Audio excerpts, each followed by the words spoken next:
Advertencia. El siguiente programa está dirigido a mayores de edad, de lo contrario, debe ser escuchado junto a un adulto responsable. El contenido puede ser bastante perturbador para ciertas personas. Se recomienda discreción. La caja de Pandora de los 40.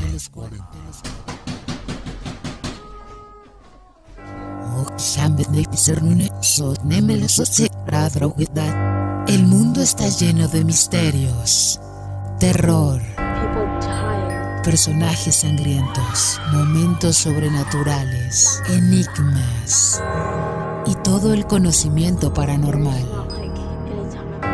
Los antiguos dioses nos han dado la capacidad de guardar estos elementos en un recipiente mágico, pero tu curiosidad hará que cada tanto tengamos que abrirlo. ¿Te atreves a destapar este oscuro elemento junto a nosotros? Recemos. Se abre entonces la caja de Pandora de los 40.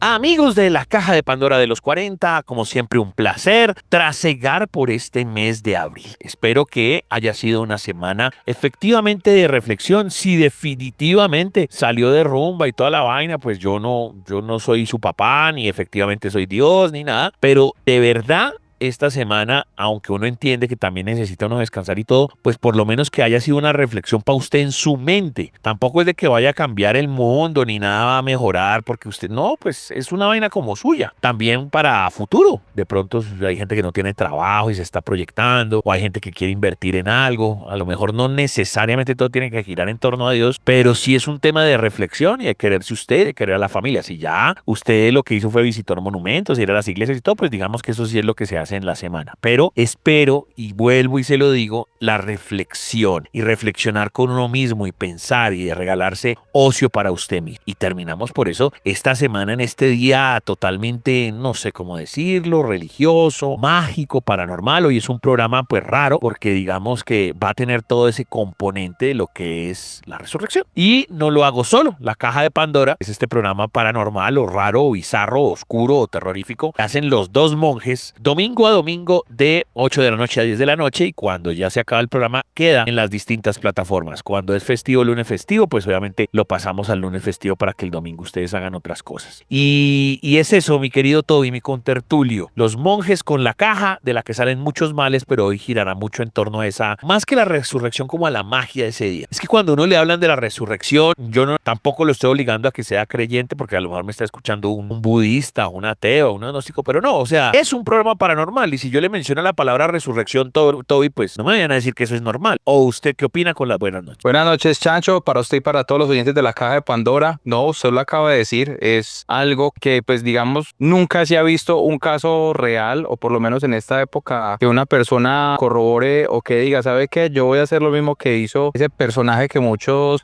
creen que es real, o que salvó el mundo, o que entregó su vida por nosotros, y toda esa situación, por llamarlo de alguna manera. Hasta el momento solamente ha sido él como el que ha demostrado que es capaz de hacer como esa obra, como de hacer ese milagro, por llamarlo de alguna manera. Entonces, digamos que muchas personas tratan como de desmentirlo, pero tampoco encuentran como los elementos necesarios para sentir la situación, la verdad. Yo lo llamaría así, Chancho. Sí, está bien. Entonces hoy invito a los creyentes, los no creyentes, obviamente bajo el respeto, como igual se han hecho todos los programas. O sea, también quítese también la manta que hoy es el domingo de resurrección. Puede ser cualquier programa. En cualquier programa programa uno empieza a hablar que no, que misterios de los ángeles, que misterios de la Biblia, que misterios de no sé qué, pues esos son temas también delicados. O cuando hablamos de cosas tan graves como el tema de los genocidios, el nazismo, los asesinos en serie, también son temas serios. Entonces, por eso pues hacemos el disclaimer, como siempre, cada cual según sus creencias religiosas, científicas y morales determinará si lo que se dice acá es cierto o no, pero va a tener esa magia, esa rareza, y cada uno pues opinará como siempre con el número en la caja de Pandora los 40. Pero recuérdeme, Toby, antes de sellar el primer bloque, ¿cuáles son nuestras redes sociales? ¿A dónde nos pueden escribir o mandar los relatos? Que eso es muy importante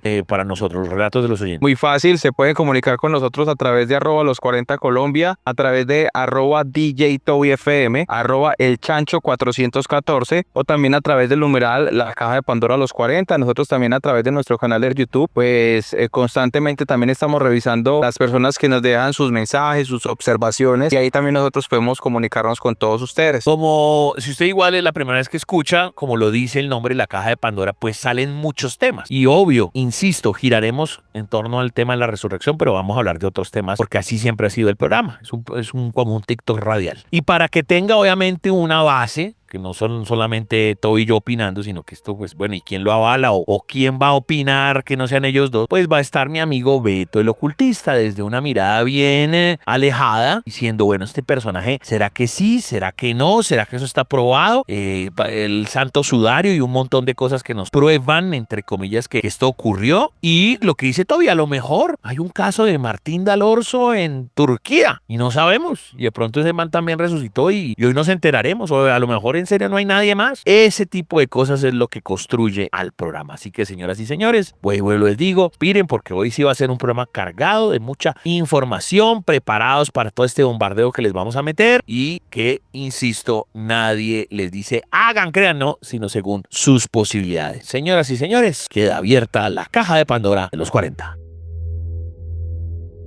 Exploremos historias de fantasmas que acechaban en las sombras. No siento nada.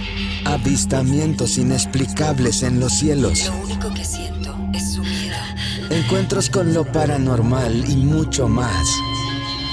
En la caja de Pandora de los 40. La caja de Pandora de los 40.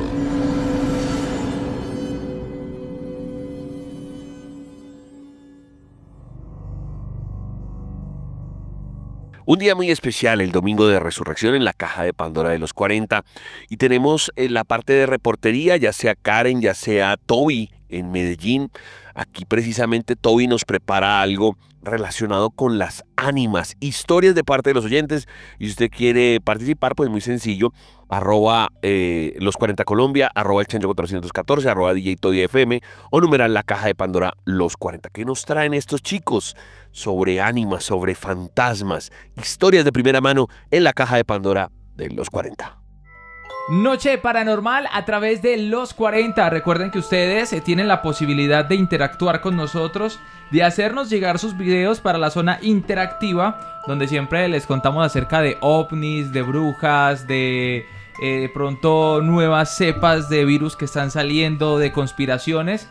Y usted lo puede hacer a través de nuestro numeral La Caja de Pandora los 40, a través de nuestras redes sociales @elchancho414 y @DJTobyFM. Pero tenemos una parte muy especial y me gusta mucho porque podemos interactuar con ustedes, los oyentes, la parte más importante de este podcast.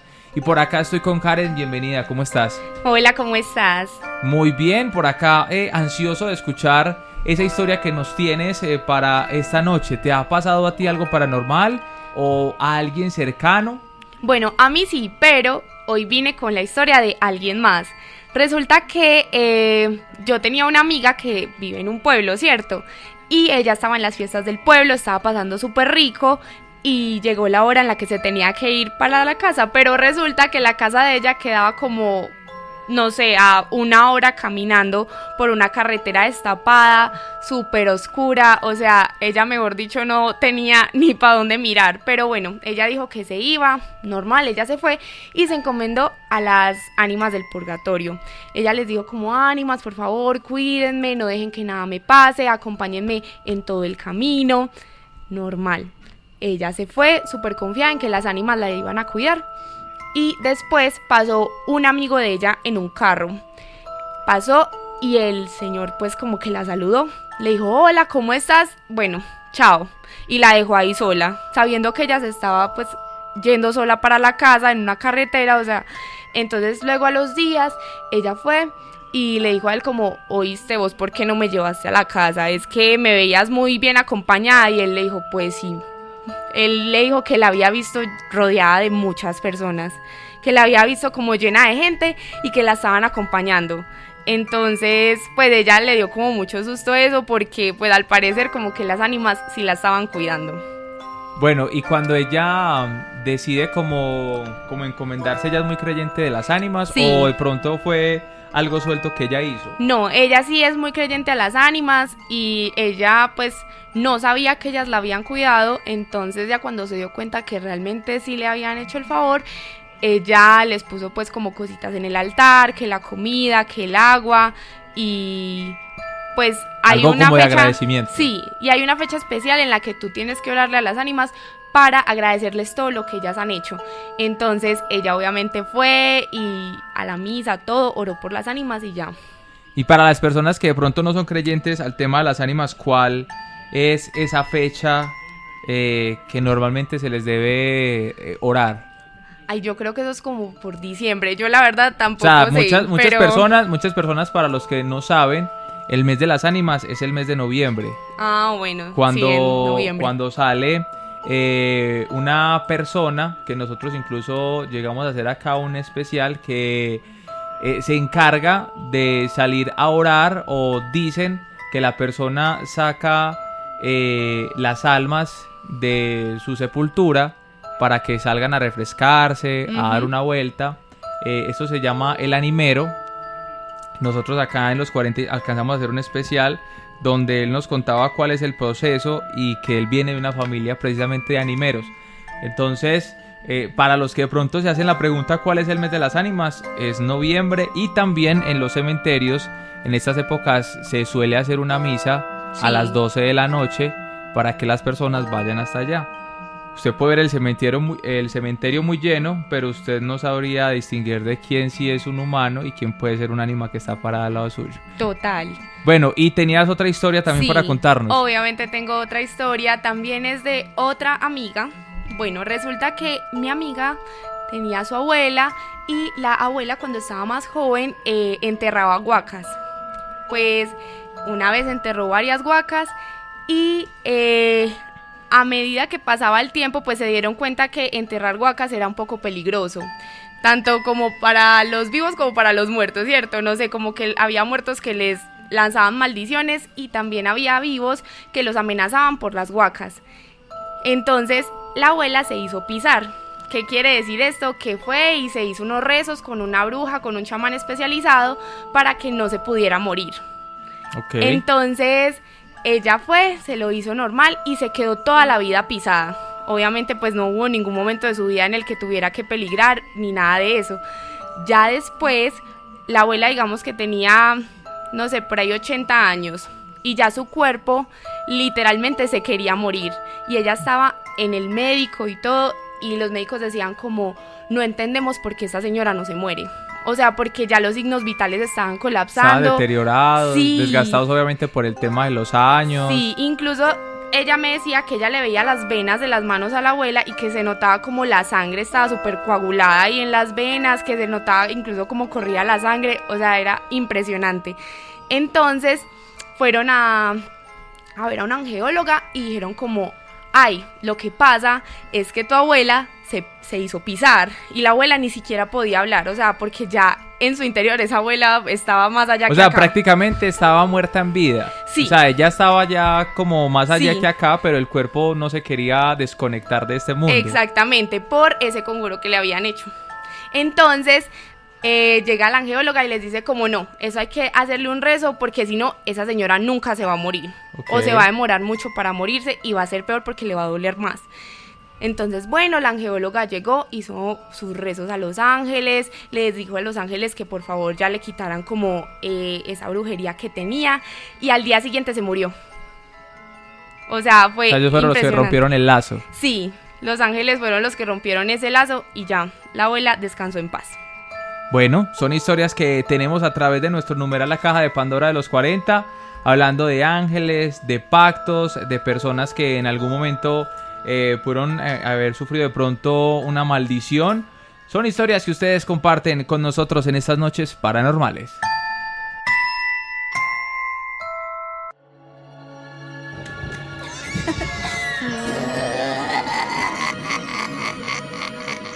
Los maestros de ceremonias de lo oculto y lo paranormal son el Chancho y Toby. En la caja de Pandora de los 40.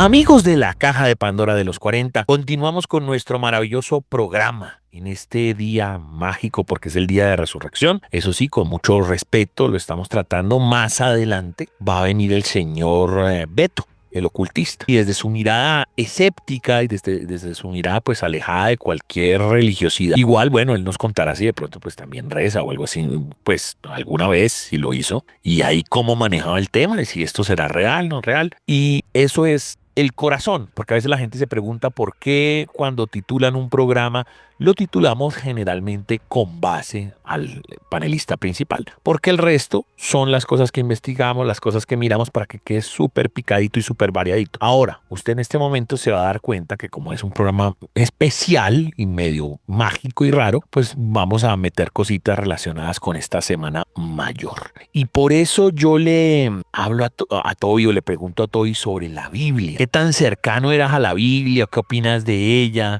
Si hay un versículo, hay un libro dentro, porque son libros dentro de los libros, ¿no? O capítulos. ¿Qué piensas de eso, de este libro, de la Biblia? Pancho, me parece que hay muchas cosas que en su momento estaban como muy adelantadas, muy relacionadas con el tema del perdón, de buscar algo de espiritualidad, de buscar, digamos, de pronto dejar las cosas malas. Era como una especie de guía para uno poder vivir bien, digámoslo de cierta manera, y que uno ve este mundo como está en este momento y uno se alcanza a imaginar que si desde el principio muchas personas hubiesen seguido como esos pasos o esas recomendaciones que daba el libro, de pronto el mundo no estuviera tan podrido. O sea, yo soy de los que realmente pienso que el mundo está dañado en este momento, y que sí falta realmente alguien o algo que nos guíe. Por ejemplo, que es algo que yo siempre me he preguntado, no sé si el Chancho de pronto también en algún momento de su vida se ha preguntado vainas extrañas que no se encuentran como una solución. Yo, por ejemplo, me he hecho alguna pregunta ahí, por ejemplo, ¿quién en el mundo, si es un mundo libre, si es un mundo que le pertenece a todas las personas, ¿quién digamos, creó el límite? O sea, ¿quién fue la persona que creó esa parte de, es que si usted no tiene una visa no puede pasar de aquí hasta acá?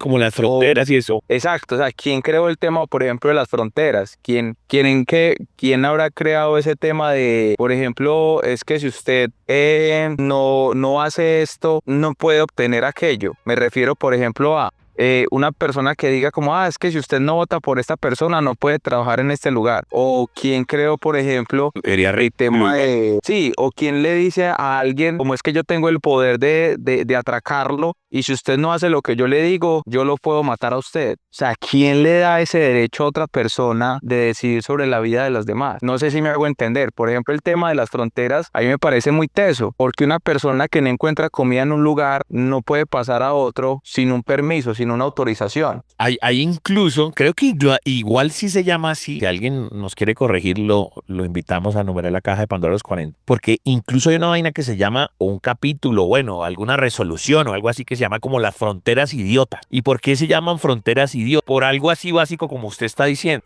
Muchos, para poderlo hacer fácil, entonces parten de un río, parten de una calle, parten de una montaña, porque pues así es fácil hacer una frontera, ¿no? Si hay una montaña, pues ya quedó allá y ve qué quedó acá. Pero entonces, si la montaña quedó elevada en el aire, que por debajo, ¿quién es el dueño de eso? Usted mismo lo acaba de decir. Entonces, a mi lado hay pescado, de su lado no hay. ¿Yo te dejo morir? Sí, eso que usted acaba de preguntar, exactamente igual. Una de las fronteras más locas del mundo, que es la de Corea del Norte y Corea del Sur, pues ya sabemos todos que es un tema político, pero entonces vainas como que los de Corea del Sur les ponían K-pop a los de Corea del Norte y estos manes lo veían como si eso fuera pues la tortura nazi. No, papi, le están poniendo música, no pasa nada. O al contrario, querían hacer broma los de Corea del Norte, del Sur, los del Corea del Norte decían muchas bromas y jalaban gente, y ese jalaban no es que los mataran ni nada, sino simplemente los ponían a vivir allí, y ya para el del Sur pues ya pues perdías un montón de cosas, de comida y de demás, y estabas entre comillas como secuestrado. Es más, es una frontera rarísima porque además también hay como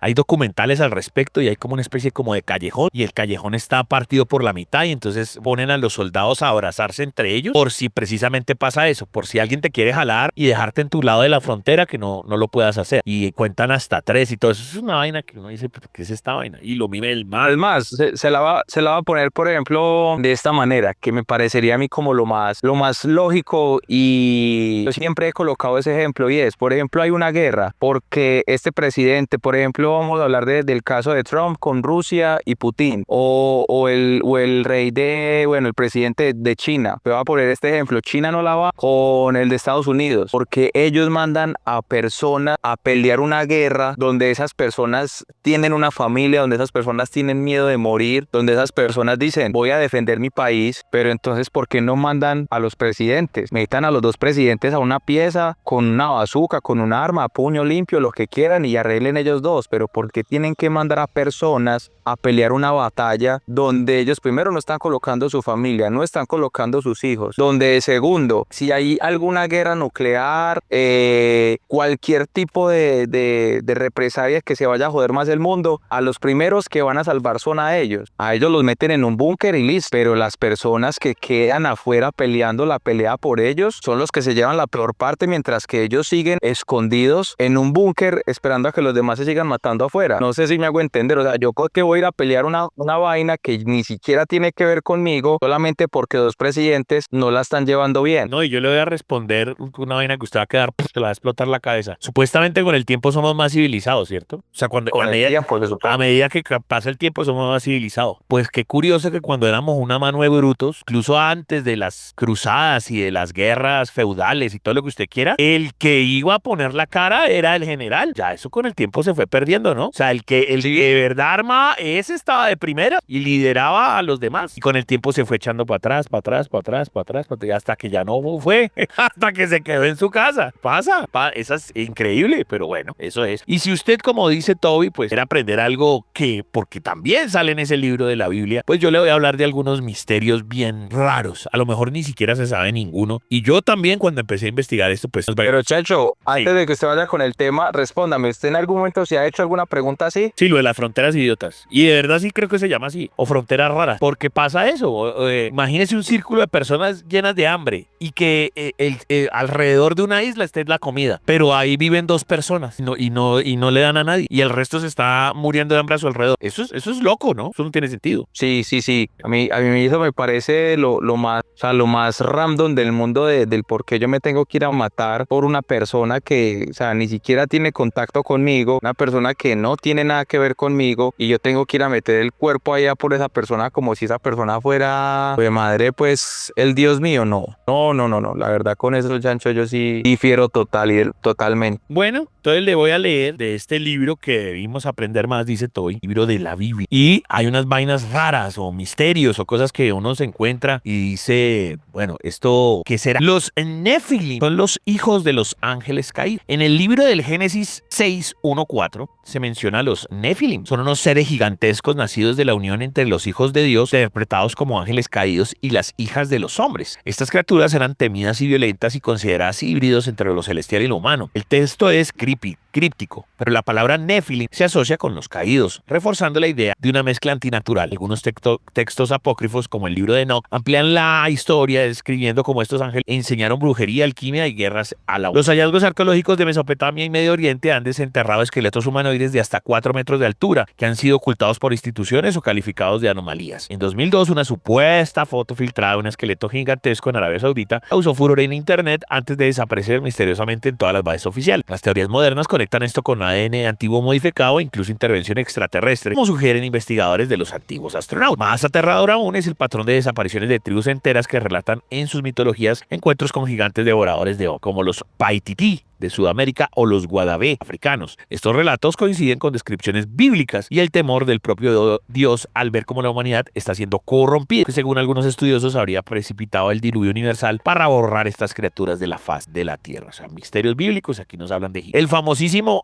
o la famosísima Arca de la Alianza y su energía mortal. Dicen que el Arca de la Alianza, construida bajo las instrucciones del Dios a Moisés, era más que un cofre sagrado. Estaba recubierta de oro y se decía que contenía las tablas de la ley. Pero lo verdaderamente aterrador son los efectos documentados que tuvo quienes la tocaban sin autorización. Era muerte instantánea, enfermedades o incluso una posesión. En 2 Samuel 6:7, estamos hablando de los libros de Samuel, un hombre llamado Usa muere al tocar el arca solo para evitar que cayera, lo cual sugiere que contenía algún tipo de energía letal más allá de lo espiritual. Investigadores de lo paranormal han comparado el arca con una máquina energética o con un condensador eléctrico antiguo. Tenía 2 querubines enfrentados, posiblemente formando un arco eléctrico. Algunos afirman que el arca funcionaba como un transmisor de energía divina o incluso como un arma. Durante la conquista de Jericó, por ejemplo, el arca fue llevada alrededor de la ciudad y luego las murallas cayeron sin que se disparara una sola flecha, lo cual parece una demostración de fuerza sobrenatural o tecnológica. A lo largo de los siglos, muchos han intentado encontrar el arca. Se dice que los templarios la trasladaron a Etiopía, donde estaría bajo custodia de monjes que jamás permiten verla. Curiosamente, muchos testigos han reportado luces extrañas, cambios electromagnéticos y muertes súbitas cerca de sitios donde se sospecha que el arca estuvo oculto. Algunos creen que el objeto no era de este mundo, sino un regalo o castigo de entidades superiores que los antiguos llaman otro misterio, los exorcismos de Cristo, entidades que rogaban no ser castigadas. Uno de los episodios más siniestros de los evangelios ocurre en Marcos 5:1b, cuando Jesús se enfrenta a un hombre poseído por una legión de demonios. La entidad habla a través del hombre y le suplica: no nos atormentes y envíanos a los cerdos. Cuando Jesús accede, los demonios entran en una piara que se lanza al agua y se ahoga. El detalle aterrador es que esta no es una posesión común, sino un enjambre de entidades conscientes, organizadas y con miedo al castigo divino. Los relatos de posesiones múltiples han sido documentados por siglos, pero este caso en particular ha fascinado a demonólogos modernos, y algunos afirman que la ubicación exacta del evento, cerca del mar de Galilea, es un punto de actividad paranormal hasta hoy. Investigadores que han viajado allí reportan voces en grabación, sombras inexplicables y ataques psíquicos, e incluso estudios de sonar han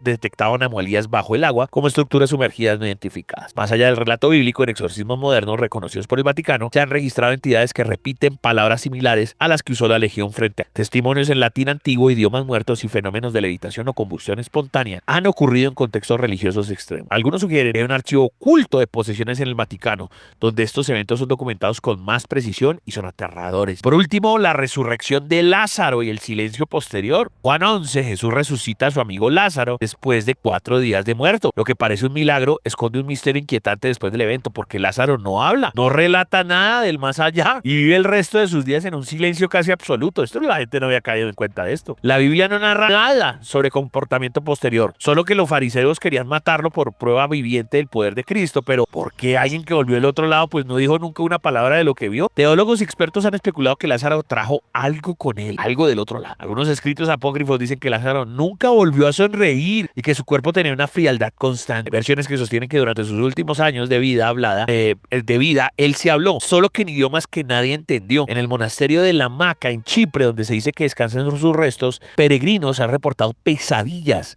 apariciones nocturnas y una voz que repite una frase comprensible cerca del sepulcro. En 1972, un grupo de arqueólogos cristianos que investigaba acerca de la tumba sufrió alucinaciones colectivas y desmayos, con resultados médicos inexplicables. Uno de ellos escribió su diario antes de desaparecer. Él volvió, pero no vino solo. Lo que debía ser una prueba de esperanza eterna se ha convertido en uno de los misterios más oscuros del Nuevo Testamento, como si abrir la puerta de la muerte hubiera dejado pasar algo más. Toby, su opinión. Me gusta mucho ese tema de las historias chan, y más porque, digamos, relata como sucesos de esa época que pues en este momento sería muy difícil que alguien creyera. De pronto empezarían a decir que es inteligencia artificial o empezarían a encontrar una justificación. Yo creo, Chancho, que este tema, por ejemplo, de los cerdos con el tema de las legiones es como de las historias que más me llama a mí la atención, porque incluso existe el dato de cuántos demonios tenía la persona por dentro, ¿no? Bueno, legión se usaba para designar una unidad de más de 6.000. Ah, ok, listo. Legión son 6.000. Entonces, según, pues,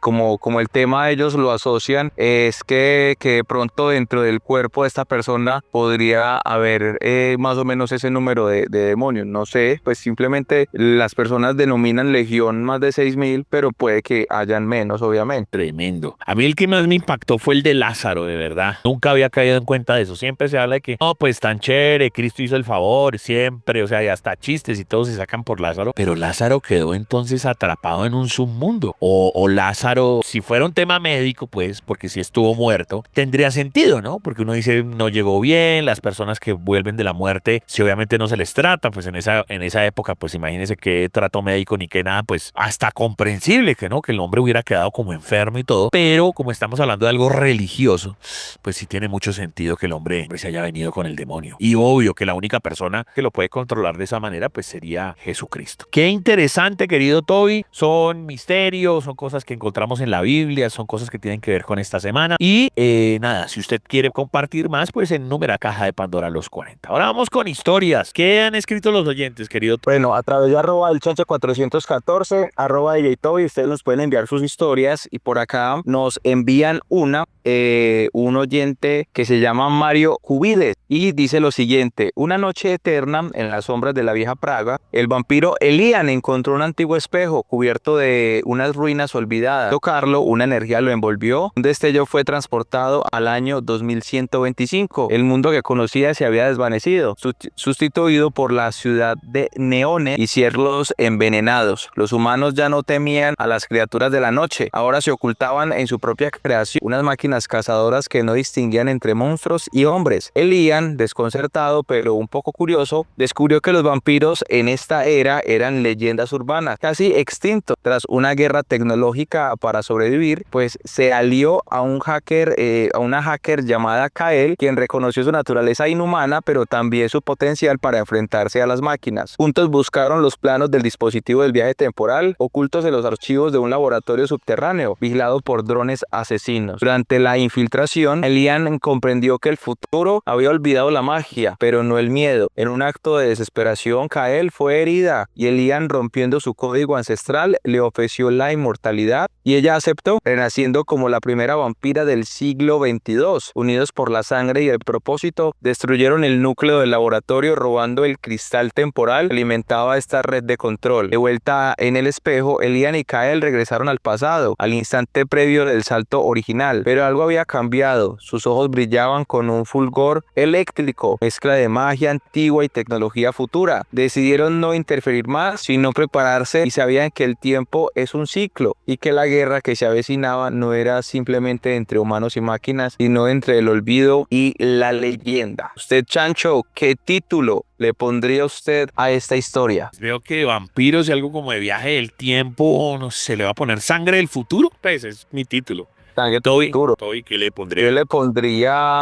Yo le pondría algo como, sí, como lo dice usted, así como futurístico, pero tendría que darle un poquito de tiempo como para pensarlo. Sería algo así como, que es que mire que están mezclando tres cosas, algo así como una especie de Terminator, pero a la vez le están mezclando vampiros, le están mezclando máquinas, entonces tiene que ver de todo un poco, diría yo. Nosferatu líquido. Acuérdense que el Terminator, pues malo era el Terminator líquido. No sé, el que quieran, igual la gente también puede aportar, ¿no? Si quieren ponerle nombre, háganlo en numeral la caja de Pandora los 40, me parece bacanísimo. Aquí no me va a poner a decir que sí lo vio, no lo vio, si se le aparecieron en un sueño, no sé, lo que quieran. Los oyentes son libres, igual si no son suyos, pues no importa, como sea. o es de un primo, es de un amigo, es de un relato de alguien que le da pena y usted no lo pasa, nos va a servir. O sea, es contenido, por favor, hágalo con numeral La Caja de Pandora, los 4. Pero no podemos cerrar esto, Toby, sin seguir hablando de lo que fue la semana de acción, muerte y resurrección de Cristo. Y esta vez, mi querido amigo, le voy a hablar de otro tema, que son los estigmas. ¿Sí sabe qué son los estigmas? Y sí sabe, pues, qué opina de ellos, Toby. Eso sí me parece más difícil, digamos, que un científico que, pues, no sé, se deje guiar como tanto por el tema de la ciencia lo pueda revelar, y son esas personas que en vida empiezan como a tener sensaciones o empiezan a tener como esos daños físicos que sufrió Jesús. Entonces hay personas que, por ejemplo, les empieza a sangrar la frente y es porque supuestamente en ese momento están sintiendo lo que Cristo sintió cuando le colocaron la corona de espinas, o por ejemplo les empieza a salir como algunos agujeros, o se lastiman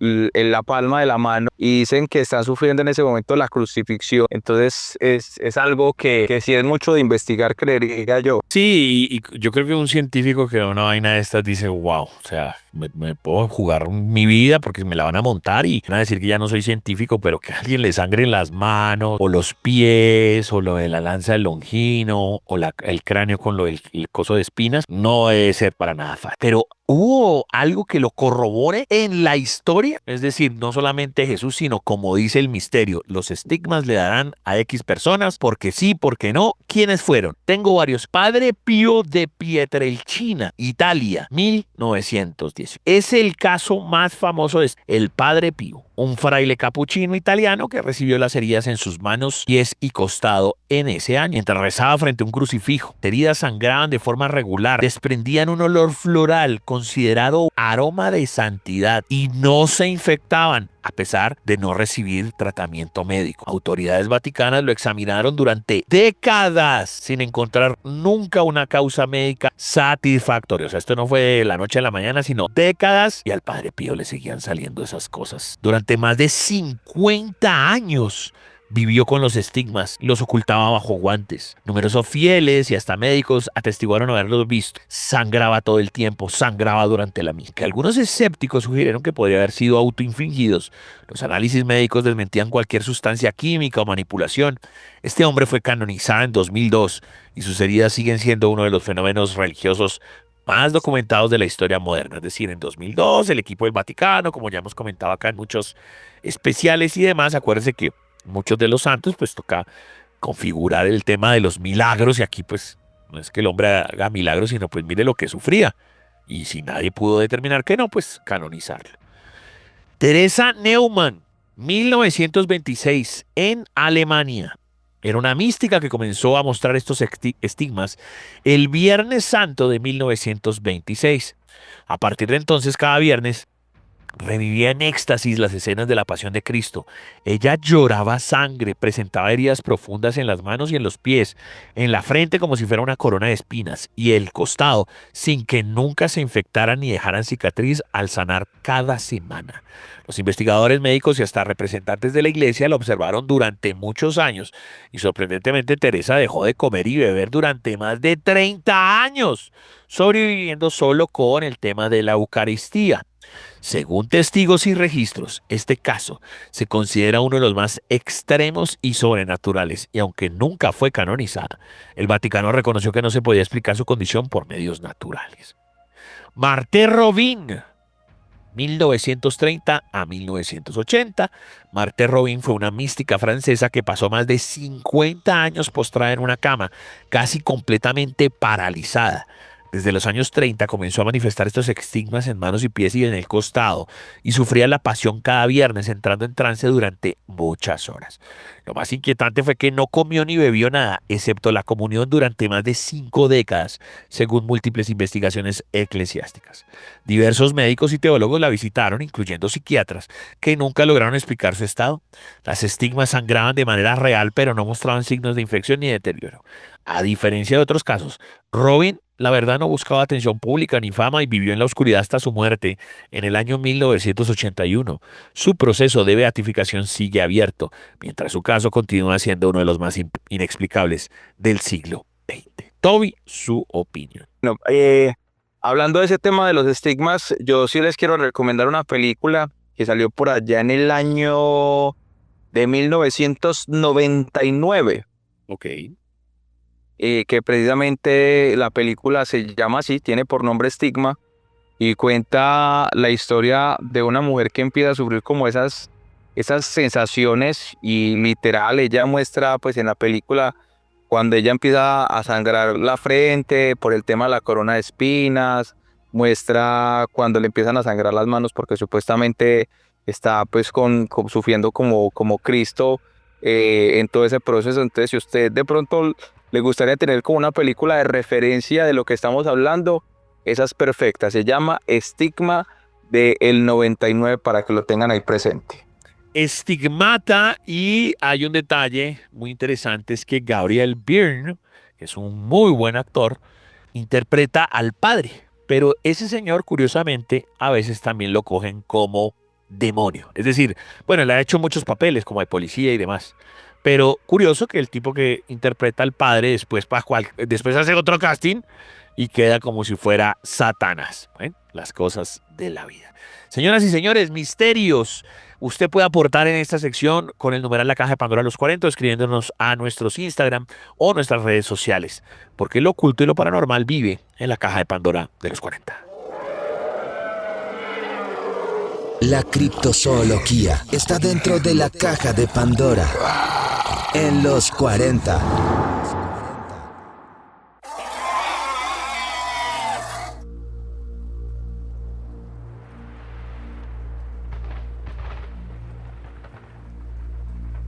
Gracias por estar siempre ahí domingo a domingo, los domingos de 8 de la noche a 10 de la noche en vivo, si se puede llamar así, y al resto de la semana quedan todas las plataformas podcast. Guíese siempre por YouTube, pero de todas maneras a mí me escriben de iVoox, me escriben de Spreaker, me escriben de Google Podcast, obviamente Spotify. La que más nos interesa es Spotify, la verde, pero pues hay gente en Spreaker también es muy popular. Es que esto es un podcast, el podcast de terror número 1 de Colombia, o por lo menos del programa más añejo. Recuerde que esta es, digamos, un hijo, una vertiente de lo que fue la antigua Insomnia, y ahora se llama La Caja de Pandora. Todos los domingos, repito, de 8 a 10. Y también hay tiempo para los panelistas, y esta vez es nuestro amigo Rafa Jordán. Como estamos con el tema de la resurrección, qué mejor este tema que trae la Biblia, los ovnis. Ya mismo, @la 7 sombra, @la 7 sombra en Twitter, Rafa Jordán, con los ovnis y la Biblia.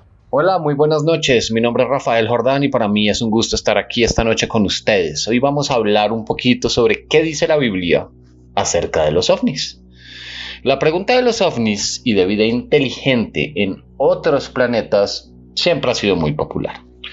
Muchos científicos han especulado sobre estas posibilidades, insistiendo en que no podemos estar solos en el universo. Las nuevas fotografías que reveló el telescopio que se puso en órbita, pues nos muestra la inmensidad absoluta del universo. De ahí que tantos científicos y tantas personas no conciban la posibilidad de que estemos solos. Adicionalmente, la vida extraterrestre es el tema de exitosos programas de televisión, de películas, de documentales, y también es una creencia muy común en religiones de la nueva era.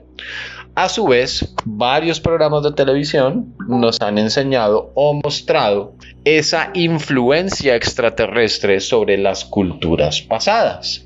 Muchas personas han preguntado qué dice la Biblia al respecto, qué se habla en ese libro que ha formado y que tradicionalmente ha sido tan importante en tantas religiones. Vamos a tratar un poquitico el tema de manera honesta y de manera sencilla para poder dar respuesta a esta pregunta sin entrar, en un tema teológico profundo, pues porque en principio la Biblia, como cualquier otro texto, está sometido a la interpretación del lector.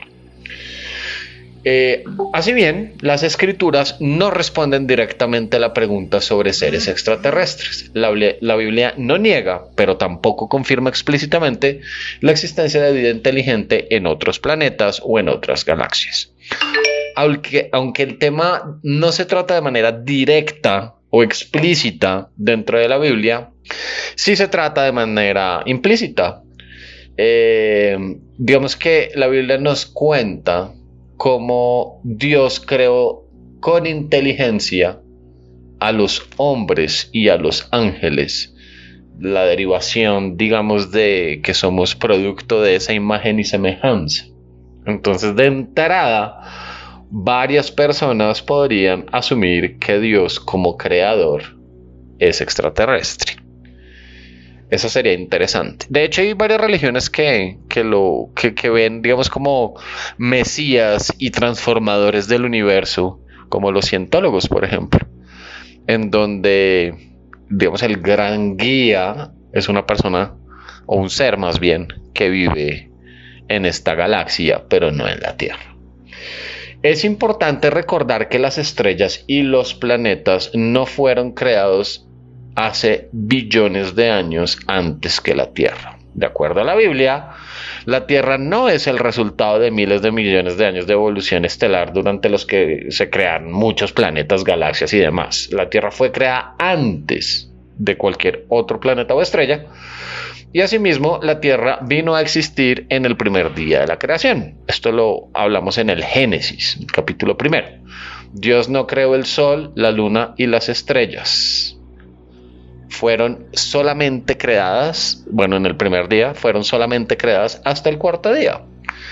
En esa concepción, la Tierra es única y tiene el papel principal de la creación de Dios. Por esa razón es que muchas religiones católicas y cristianas tienen un problema fuerte con la evolución y con las naturalezas ovni y este tipo de cosas. Entonces, la Biblia indica claramente que el destino del universo, de cada planeta y de cada estrella, estará siempre ligado a la tabla del tiempo de Dios para la humanidad y la Tierra. Un día, digamos, esto es de conocimiento histórico de la Biblia, cuando Cristo vuelve a la Tierra y completa el acto final de la redención, y esto lo menciona en el capítulo de Pedro, en las escrituras de Pedro, él destruirá este universo y creará cielos nuevos y tierras nuevas. Todas las estrellas y planetas serán destruidos junto con la Tierra. Entonces esto es interesante porque en el Apocalipsis justamente es que se habla de esto. Cuando vuelva a venir el Mesías, las estrellas y los planetas serán destruidos junto con la Tierra. Es decir, la aniquilación absoluta de nuestro universo. Pero digamos que la relación que tiene este tema de tiempo con la pregunta se constituye en esa recreación donde es el tiempo de Dios y los planes de Dios para nosotros acá en la Tierra. Si Dios creó la vida inteligente en otros mundos, es difícil imaginar que estas vidas estuvieran calibradas por las faltas de los habitantes de la Tierra. Es decir, que nuestros pecados tuvieran injerencia en ellos. Parece improbable o incluso injusto que estos planetas distantes fueron destruidos por Dios única y exclusivamente por los planes que Él tiene con este planeta. La implicación de la Escritura es un poquito más bien que los únicos seres o criaturas inteligentes fuéramos los hombres, los animales y los ángeles, teniendo en cuenta que la inteligencia de cada uno de estos, según las Escrituras, es distinta. Entonces, ¿por qué Dios destruiría todos los planetas y las estrellas con la Tierra? Entonces, acá, digamos, se explica de alguna manera cuando Adán comete su pecado, donde toda la creación fue afectada. Eso implica todos los planetas del universo, y esto se explica en el libro de Romanos. Entonces ahí empezamos nosotros a ver cómo el carácter egoísta que se maneja en la Biblia pues es sumamente evidente, y que la lógica nos indica que como un Dios perfecto podría entonces juzgar vida en otros mundos que no son la Tierra por las obras que nosotros cometemos. De ahí que la única criatura inteligente es la que habita el planeta Tierra, es decir, los humanos. Las escrituras también nos dicen que aunque los cielos se sujetan a la humanidad, y dice textualmente, cuando veo tus cielos, obra de tus dedos, y la luna y las estrellas que tú formaste, le hiciste sobre las obras de tus manos, las hiciste sobre las obras de tus manos. Eso es lo que dice, digamos, los salmos, ¿no? Entonces ahí es donde también se empieza a jugar un poco desde las escrituras ese papel del creador absoluto con un único mandato, que es la vida inteligente en la tierra, ¿sí? La experiencia práctica dice que nada en el universo está probablemente, digamos, creado u originado a través de algo distinto al Big Bang.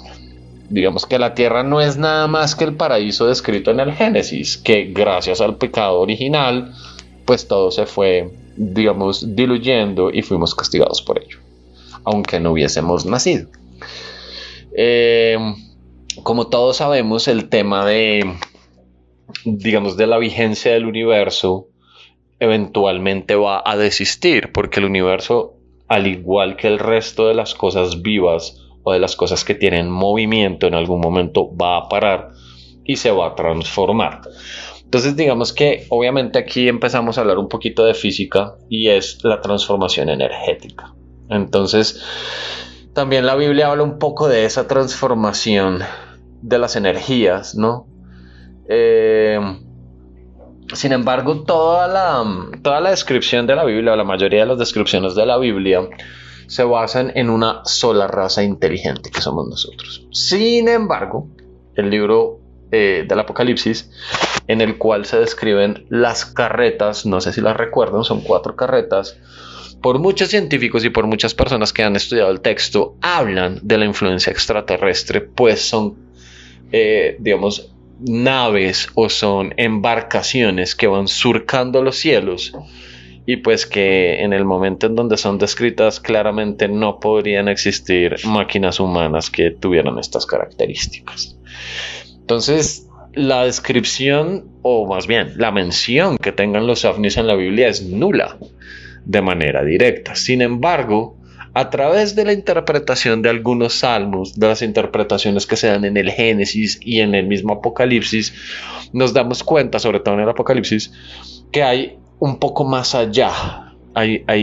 Trata de haber un poco más de explicación muy somera y muy, digamos, introspectiva y solamente mencionadita de la existencia de posibles seres que no son humanos. Espero les haya gustado esta intervención. Recuerden seguirme en mis redes sociales, en Instagram como @RafaJordangelo y en Twitter como @la7sombra. Mary, te invitamos a entrar en nuestro círculo. Si eres tú, apaga las velas. La tabla Ouija. Está dentro de la caja de Pandora.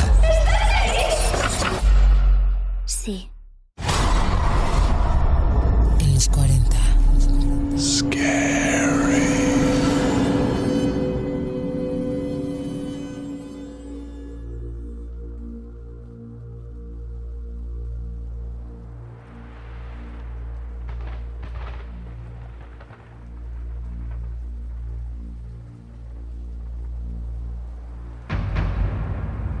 Amigos de la caja de Pandora de los 40, día conmemorativo, día tranquilo, día reflexivo, día raro, día mágico. Es la resurrección. Es la Semana Santa, el último día de la Semana Santa.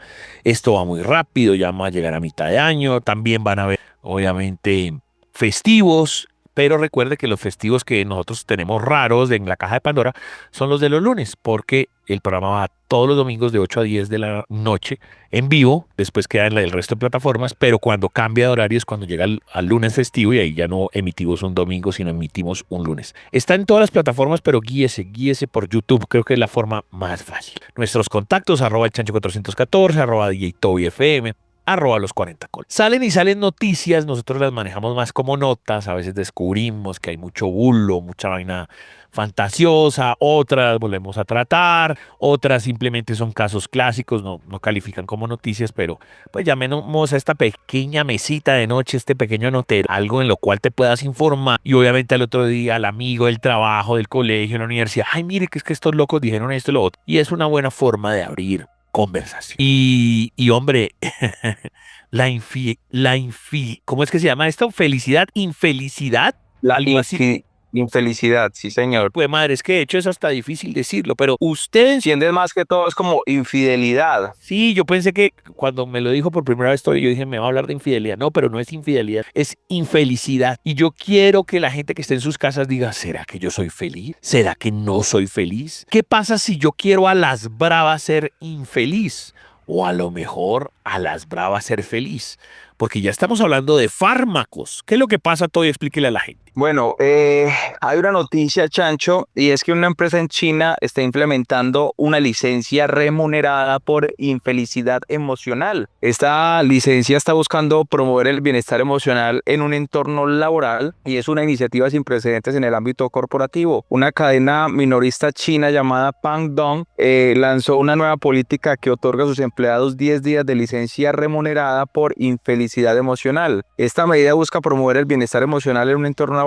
Además, marca un cambio significativo en el tema de los recursos humanos. Anunciada durante la semana de supermercados de China, pues la licencia por infelicidad generó gran interés tanto en los empleados como en los expertos de recursos humanos, y donde la política también permite a los trabajadores tomarse 10 días libres pagados si experimentan malestar emocional, eso sin necesidad de proporcionar justificaciones pues de permisos extensos. La política está dirigida por Yu Donglai, presidente de Pangdong Lai, es una empresa que está creciente y que la verdad está preocupada por la salud mental en los lugares de trabajo. En un contexto empresarial a menudo marcado por altos niveles de estrés, esta nueva medida pretende ofrecer un respiro a los empleados y fomentar un ambiente laboral más solidario y empático. ¿Cómo funciona la licencia por infelicidad? Pues simplemente ellos no pueden rechazar la licencia bajo ningún pretexto. La negativa otorga tiempos que consideren una infracción grave dentro de la empresa, y esta política no solo proporciona un alivio necesario para quienes enfrentan dificultades, sino también sienta un precedente en la humanización de las prácticas laborales. ¿Cómo la ve usted, Chancho? ¿La ve usted viable? ¿No la ve viable?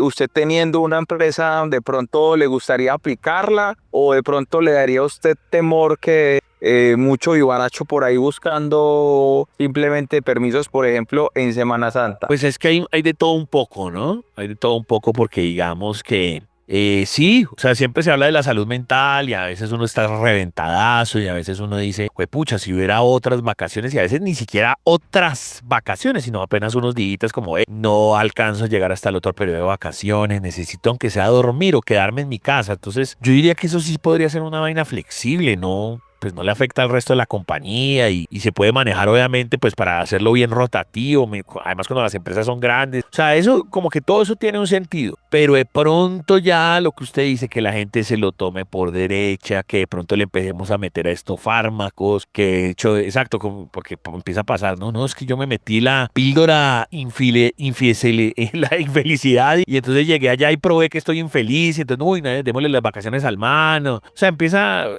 nosotros creamos las reglas, nosotros mismos las destruimos. Y además terminan pagando en los patos los que de verdad sí necesitan el tema. Entonces, en un principio yo a todo le digo que sí, pero bueno, ¿cómo va a ser el orden? ¿Qué vamos a hacer? No me vaya a meter estas pepas para crear estas infelicidades, digamos, falsas, o si no, todo se va al traste. ¿Usted qué dice? Bueno, yo la verdad sí estaría a favor, siempre y cuando pues esto sea justificable, y más porque pues sabemos que en estos países sufren mucho con temas de depresión, que las personas de hecho en estos países sufren mucho como por el por el estrés del trabajo, o algunos porque simplemente trabajan día y noche y poco es lo que se relacionan o se dedican a hacer pocas actividades por fuera del trabajo. Entonces creo que también sería una buena oportunidad para todos aquellos que apenas van a empezar su vida laboral, pues se podría como utilizar de una buena manera. Vuelvo y digo, si lo utilizan de una buena manera. Sí, señor, si lo utilizan de una buena manera, porque o si no, empieza la gente, como le digo, puede incluso hasta meter fármacos. Es que a eso era lo que yo digo.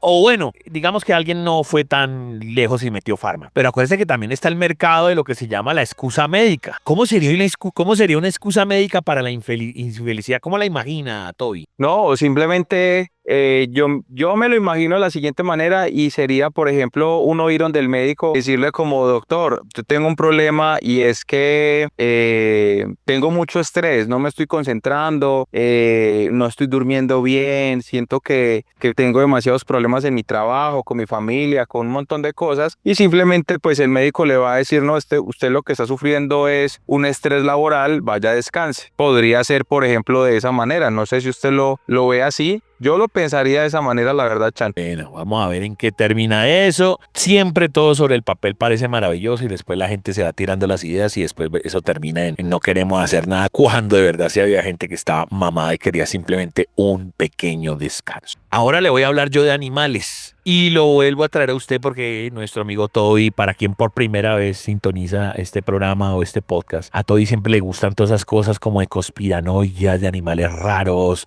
el osmosis y sus inventos raros. Bueno, él siempre va por este lado y sé que él ya había hablado alguna vez del mamut. Y lo hemos hablado también en otras cosas, que no solamente son mamuts. Lo hemos hablado también de serpientes, de otros animales. El mamut, digamos que pues clasifica dentro de, qué sé yo, dentro de la época pues de dinosaurios y demás, porque como que es conocido y la gente siempre ha tirado que si lo resolvemos. Es más, la noticia puntual, me acuerdo esa vez, fue el mamut lanudo, y aquí yo le dije: ay, pero es que jugar a Dios, no sé qué, papá. Pero digamos que desde esa época siempre el sistema era el mismo, era busquemos más bien entre, qué sé yo, el hielo por allá en la porra, el embrión base, o sea, tal cual Jurassic Park, y ahí vamos a sacar el animal original. Pero lo que no se nos había ocurrido, o a lo mejor sí se nos ocurrió, lo que pasa es que nosotros no estamos pendientes de eso, es con base en los que hay ahora, vamos a fusionar con los de allá atrás,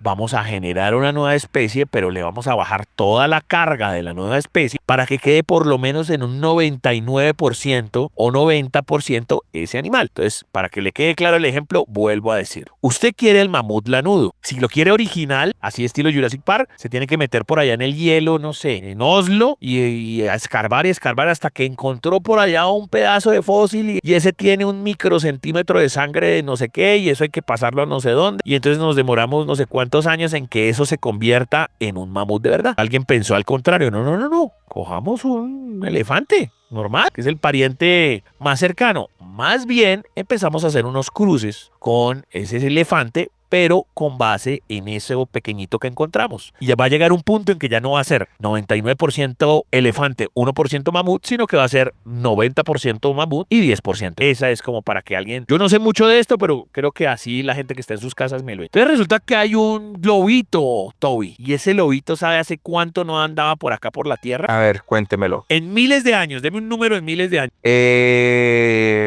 Miles de años. Miles, o sea, miles. No 10 años, no 100, no 200, miles de años. Hay 1500 años. Un lobo que no estaba hace 10.000 años. Güey, madre. Abuelo. ¿Cómo lo hicieron? Bueno, vale, está como basado en mi explicación, pero lo voy a volver a decir. La empresa de biotecnología estadounidense Colossal Bioscience ha anunciado la desextinción, ojo como lo llaman, desextinción, del lobo gigante Canis dirus. Era una especie que se extinguió hace 10.000 años y utilizó técnicas avanzadas de edición genética que se llama CRISPR. Los científicos reconstruyeron el genoma del lobo gigante a partir del ADN antiguo extraído de restos fósiles. Posteriormente, editaron células madres de un lobo gris normal para que coincidieran con el perfil genético del Canis dirus, y a partir de estas células crearon 40 45 embriones, de los cuales 3 fueron gestados exitosamente por perras domésticas. O sea, un perro como una especie como de mamá surrogate,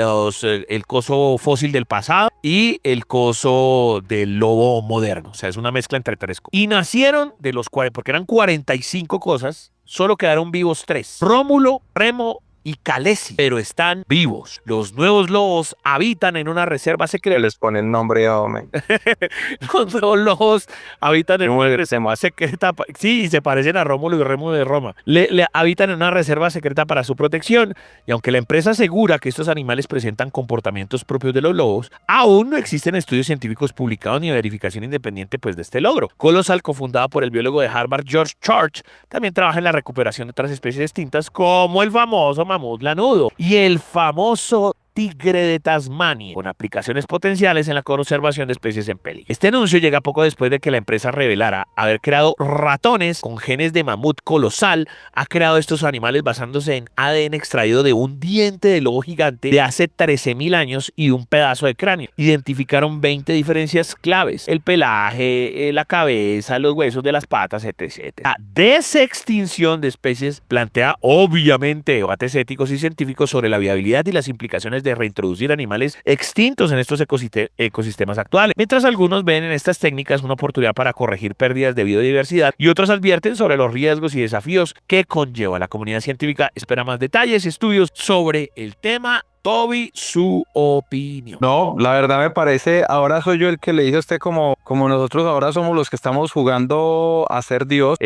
un tema que... Lo que yo le he respondido. Sí, o sea, por eso, o sea, siempre ha sido usted el que dice como estamos jugando a ser Dios, nosotros tal cosa, ahora soy yo el que le dice, sí, estamos la verdad haciendo vainas que nunca, yo creo que en la historia de la humanidad se hubiesen imaginado que íbamos a poder lograr, por ejemplo, revivir una especie así.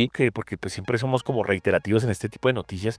Acá lo nuevo es que alguien pensó diferente, es decir, no vamos a ser capaces de encontrar el ADN intacto, como ocurrió con el Jurassic Park, porque en Jurassic Park, para lo de los dinosaurios, fue esa vaina metida en una piedra y que de hecho es imposible igual, si lo hubieran sacado tal cual, pues nunca va a ser como el guión de la película. Aquí fue que hicieron todo el proceso al revés, más bien cojamos animales que ya existan y reconstruimos ese genoma pasado con, obviamente, tenés que tener algún elemento, sangre o pelo, lo que sea, pero pues no va a ser suficiente y lo reconstruimos más bien con base en los que hay ahora. Y ahí vamos jugando, vamos editando. Por eso es que me parece súper interesante esa palabra de edición genética, literalmente como un rompecabezas. Yo en este momento, siendo pues lobitos, me parece una vaina brutal, esto es la renoticia, pero pues uno ve los lobitos y uno dice, ay, pues tan tierno, pues como si no fuera a pasar nada. Pero como yo me conozco mi gente, mano, un mamut es un mamut. Dinosaurio es un dinosaurio, o sea, eso ya no es el perrito, el lobito ahí en un zoológico, eso es otro nivel. Entonces hasta acá parece chévere, pero yo como que aquí planto, yo no me atrevería a seguir más. Sí. Dejaría acá. Es más, hasta el mismo tigre de Tasmania, para el que no lo conozca, no es el mismo demonio, es un tigrecito que tenía las líneas bien marcadas. Así como los tigres que las tienen así rojas, disque rojas, negras como con amarilla. Ellos eran más rojas. Y también eso desapareció para los 70. El mismo pájaro Dodo. Pero no, es que después cuando empiecen a meterle mano a otros animales que no, ahí sí ya no voy a querer. Pero bueno, si esto les parece terrorífico, esta edición, este rompecabezas. Yo vi una vaina por ahí que yo pensé en serio que era IA. Un señor ahí montando ahí como en un tigre. Además que no sé por qué, en lo primero que pensé dije como una vaina de transporte. O sea, como un servicio de transporte. Montarme yo en eso, que me monte encima de un edificio y lo que sea de papá pipo o volar o lo que sea y ¡pum! Y llegué a la oficina. No sé por qué pensé en eso. Usted hábleme de este nuevo transporte. ¿O qué es eso de lo que usted me va a decir hay un animal raro? Bueno, la verdad es que es algo que va a ayudar muchísimo a las personas con el tema del transporte, como bien lo dice usted, que prácticamente si esto se hace realidad, le estaríamos diciendo adiós a las motos, porque Kawasaki presentó el primer caballo robótico con el que se puede cabalgar. La compañía japonesa ha sorprendido al mundo durante la Expo Kansai del 2025 y desde luego se trata de una propuesta de movilidad más original que la que se recuerda. Una nueva visión de movilidad personal ha captado la atención del sector tecnológico. Se trata de el Corleo, el caballo robótico desarrollado por Kawasaki que combina inteligencia artificial, energía limpia y tracción mecánica de 4 patas. Este prototipo busca redefinir cómo nos desplazamos por terrenos complicados sin depender de vehículos convencionales. Concebido por un robot de uso individual, Corteo, pues está diseñado para caminar, trepar e incluso correr sobre superficies difíciles, desde senderos de montañas hasta caminos nevados. La estructura del dispositivo incluye una suspensión activa de cada pata y pezuña. La verdad es que permite ajustarse a la precisión del tipo de suelo en el que usted esté moviéndose, y una de las innovaciones más destacadas es el sistema de control gestual. No cuenta con frenos ni aceleradores al uso, ya que el usuario guía los movimientos de Corleo a través de su propio cuerpo, gracias a sensores ubicados en los estribos y en un manillar. El robot responde de forma natural a pequeños cambios de la distribución del peso en la postura del piloto. Este planteamiento, según la compañía, mantiene viva la filosofía de Fun Ride, las características de sus desarrollos. El resultado es una conducción más orgánica en la que la máquina va a interpretar al conductor como si se tratara de un conductor real. Además, el vehículo permite ajustar la altura de los estribos para adaptarse de una manera anatómica en cada persona. Se va a utilizar hidrógeno como motor y 0 emisiones contaminantes. Incorpora una pantalla digital que proporciona datos claves como el nivel de energía, la ubicación exacta, también la ruta planificada y el estado del centro de gravedad. De noche proyecta marcas luminosas sobre el terreno para facilitar la orientación de las rutas y las escalas de visibilidad. Esta función lo convierte en una opción segura para las actividades en plena naturaleza. La ergonomía ha sido otro ejemplo prioritario en su diseño, a diferencia de lo que ocurre al montar un caballo real o una motocicleta en su vida. El usuario mantiene una postura estable incluso en pendientes pronunciadas. Esta característica también lo posiciona como una posible herramienta para la movilidad asequible para personas con dificultades motoras. Este innovador prototipo funciona mediante un generador de 150 centímetros cúbicos alimentada por hidrógeno y suministra electricidad a sistemas de tracción. Gracias a este puente energético, Corleo opera de una forma muy silenciosa y similar sin gases contaminantes. Esta ventaja significativa el contexto rural o protegido desde los puntos de vista ambiental. La apuesta por el hidrógeno refuerza el compromiso de Kawasaki con la sostenibilidad. Aunque aún se trata de un concepto en fase experimental, la firma japonesa ha declarado que su objetivo es desarrollar una versión comercial para el año 2050. Hasta entonces, Corleo representó un adelanto de lo que puede ser el transporte del futuro. La verdad, Chancho, yo vi el video que montó Kawasaki y eso es una cosa brava. Ahora bien, yo se lo pongo de esta manera y estoy segurísimo que cuando este experimento se haga realidad, ya van a existir, por ejemplo, para esa época, los Juegos Olímpicos a caballo mecánico. Ah, sí. Las carreras de caballo mecánico. Apenas esto ya se vuelva común, se puede hacer de todo. Fútbol fue lo primero que me ocurrió también. No, pues si estamos viendo el mismo video, exacto, se ve todo como loco en esas pendientes, piedras, ¿no? Lo ponen como si fuera una cabra. Entonces, claro, el bicho nada, ¿no? Se sostiene en esas piedras, como por un bosque y salta por encima de ramas. Yo le pido al oyente que visualice, porque como decimos moto, olvídese de ruedas, son patas, son 4 patas. Entonces eso se ve bien creepy, ¿no? Sí, la verdad sí. Se ve muy futurista, muy película del futuro, como algo que uno diría, o sea, güey madre, ¿en qué punto llegamos a esto? Pero, pues obviamente apenas está en una etapa de experimento. Ellos dicen que todavía falta un poco para que esto pase, para que se desarrolle. Pero, la verdad, Chancho, no lo veo loco y por el contrario, me parece que si esto llega a pasar, sería una cosa muy brava. En la mitad, donde tendría como la barriga, también tiene unas patas adicionales y ahí están explicando que esas patas, pues, si se llega como a reventar lo otro, pues entonces pone al piso, o también esas patas se pueden mover a los lados como si fueran unos brazos, o poner otra persona ahí. En fin, Corleo, para que lo busque. Pues nada. Yo creo que esta sección de notas salió bastante interesante. Le metimos la mano al mundo, literalmente. La sacamos como si fuéramos dioses. Y usted, ahí con el numeral La Caja de Pandora, los 40, dígame cuál de las 3 notas fue la más exuberante, la más polémica, la más loca. Y nos lo deja saber allí. Porque todo lo oculto, todo lo paranormal, todo lo raro y bizarro ocurre en la Caja de Pandora de los 40.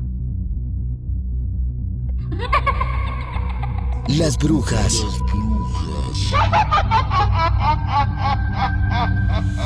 están dentro de la Caja de Pandora en los 40. Están dentro de la Caja de Pandora.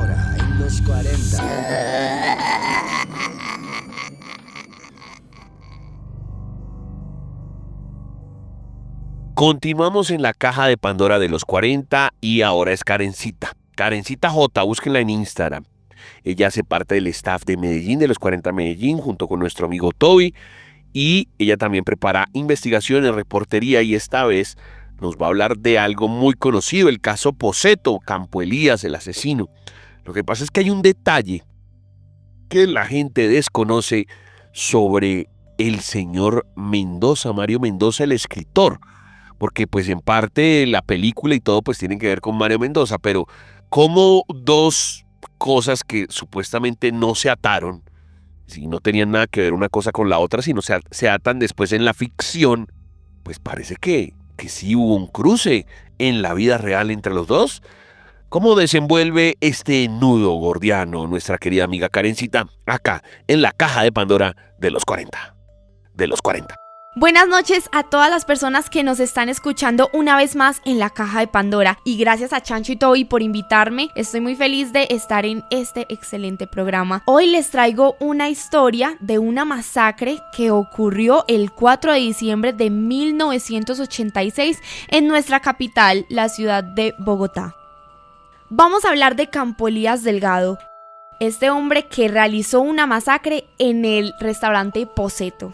Este hombre nació el 14 de mayo de 1934 en Chinacota, norte de Santander, pero la verdad no se sabe mucho sobre la infancia y adolescencia de este hombre, ya que él era muy distante, no tenía tantas relaciones cercanas, no tenía tantos amigos, no era mucho de hablar con los demás, y pues esto también se veía desde el hogar, porque él era también muy distante con su madre y su padre. De hecho, él se fue para Argentina a estudiar y después contrajo matrimonio y tuvo un hijo, y sus padres nunca se enteraron. Más adelante se enteró sobre el suicidio de su padre en un parque de Bucaramanga, y a raíz de esto decidió enlistarse a las fuerzas militares de los Estados Unidos y se fue a prestar servicio a la guerra de Vietnam. Allí él aprendió varias tácticas de guerra, incluso aprendió cómo asesinar personas, a mejorar su puntería y también a manejar varios tipos de armas. Durante un tiempo vivió en Nueva York, pero hubo un acontecimiento que lo trajo nuevamente a Colombia. Daba clases de inglés y estudiaba lenguas modernas en la Universidad Javeriana de Bogotá. Allí incluso conoció a un escritor colombiano llamado Mario Mendoza y fueron compañeros de aula. Y de hecho les tengo un dato curioso sobre la relación de este asesino y este escritor que más adelante les voy a contar. Pero primero vamos a hablar sobre la preparación que este hombre tuvo para realizar esta masacre. El día anterior, es decir, el 3 de diciembre de 1986, más o menos alrededor del mediodía, este hombre se acerca a un banco y retira más o menos 49,000 pesos y luego se va a comprar un revólver. Se va a su casa y llega el día 4 de diciembre. Esta masacre empieza a las horas de la mañana. Resulta que él tenía una alumna a la cual le enseñaba inglés. Ella tenía aproximadamente 15 años y él llega a su apartamento. Como era de rutina, empieza a enseñarle y después cambia totalmente la situación y la tortura a ella y a su madre y luego las asesina sin que nadie se dé cuenta. Después se dirige al apartamento donde vivía con su madre y tienen una pequeña discusión. Ella empieza a decirle algunas cosas, él le contesta otras y de la rabia le pega un disparo en la cabeza. Luego la envuelve en periódicos y le prende fuego. Después sale de su apartamento y empieza a gritar que hay fuego en el edificio y las personas corren asustadas y mientras estas personas corren, él les comienza a disparar. Y aquí les va el dato curioso que les tenía. Resulta que después de la masacre del edificio en el que residía, él va a la Universidad Javeriana y busca a Mario Mendoza. De hecho, le pregunta a varias personas, pero él no lo encuentra ese día. Y realmente Mario Mendoza dice hoy en día que no sabe para qué lo necesitaba Campo Elías. En las horas de la noche él estaba vestido con una gabardina oscura, un saco y una corbata. Además llevaba un maletín donde guardaba su arma y bastantes municiones. Él llega al restaurante Poseto y se pide un plato de espaguetis con 3 vasos de vodka. Al terminarse este tercer vaso, empieza a dispararle a todo el mundo y 29 personas fallecerían ese día. Incluso decían que su táctica fue arrinconar a muchas personas y empezar a dispararles a quemarropa. Y resulta que hay 2 teorías sobre su muerte. La primera es que se suicidó y la segunda es que murió mientras fue abatido por la policía, ya que una de las comensales de este restaurante logró contactarse con la policía y llamarlos de inmediato. Años después, Mario Mendoza publica su libro Satanás, donde refleja algunos pensamientos que podrían encontrarse con la verdadera personalidad de este asesino. ¿Ustedes qué piensan? ¿Por qué este hombre estaba buscando a Mario Mendoza? Tal vez también lo quería asesinar o quería darle alguna información porque él sabía que este hombre era un futuro escritor. Ya saben que los leemos y los escuchamos. Muchísimas gracias por darme este espacio y por escuchar esta historia. Recuerden que yo soy @KarencitaJ y nos escuchamos en una próxima ocasión. Las posesiones. Las posesiones.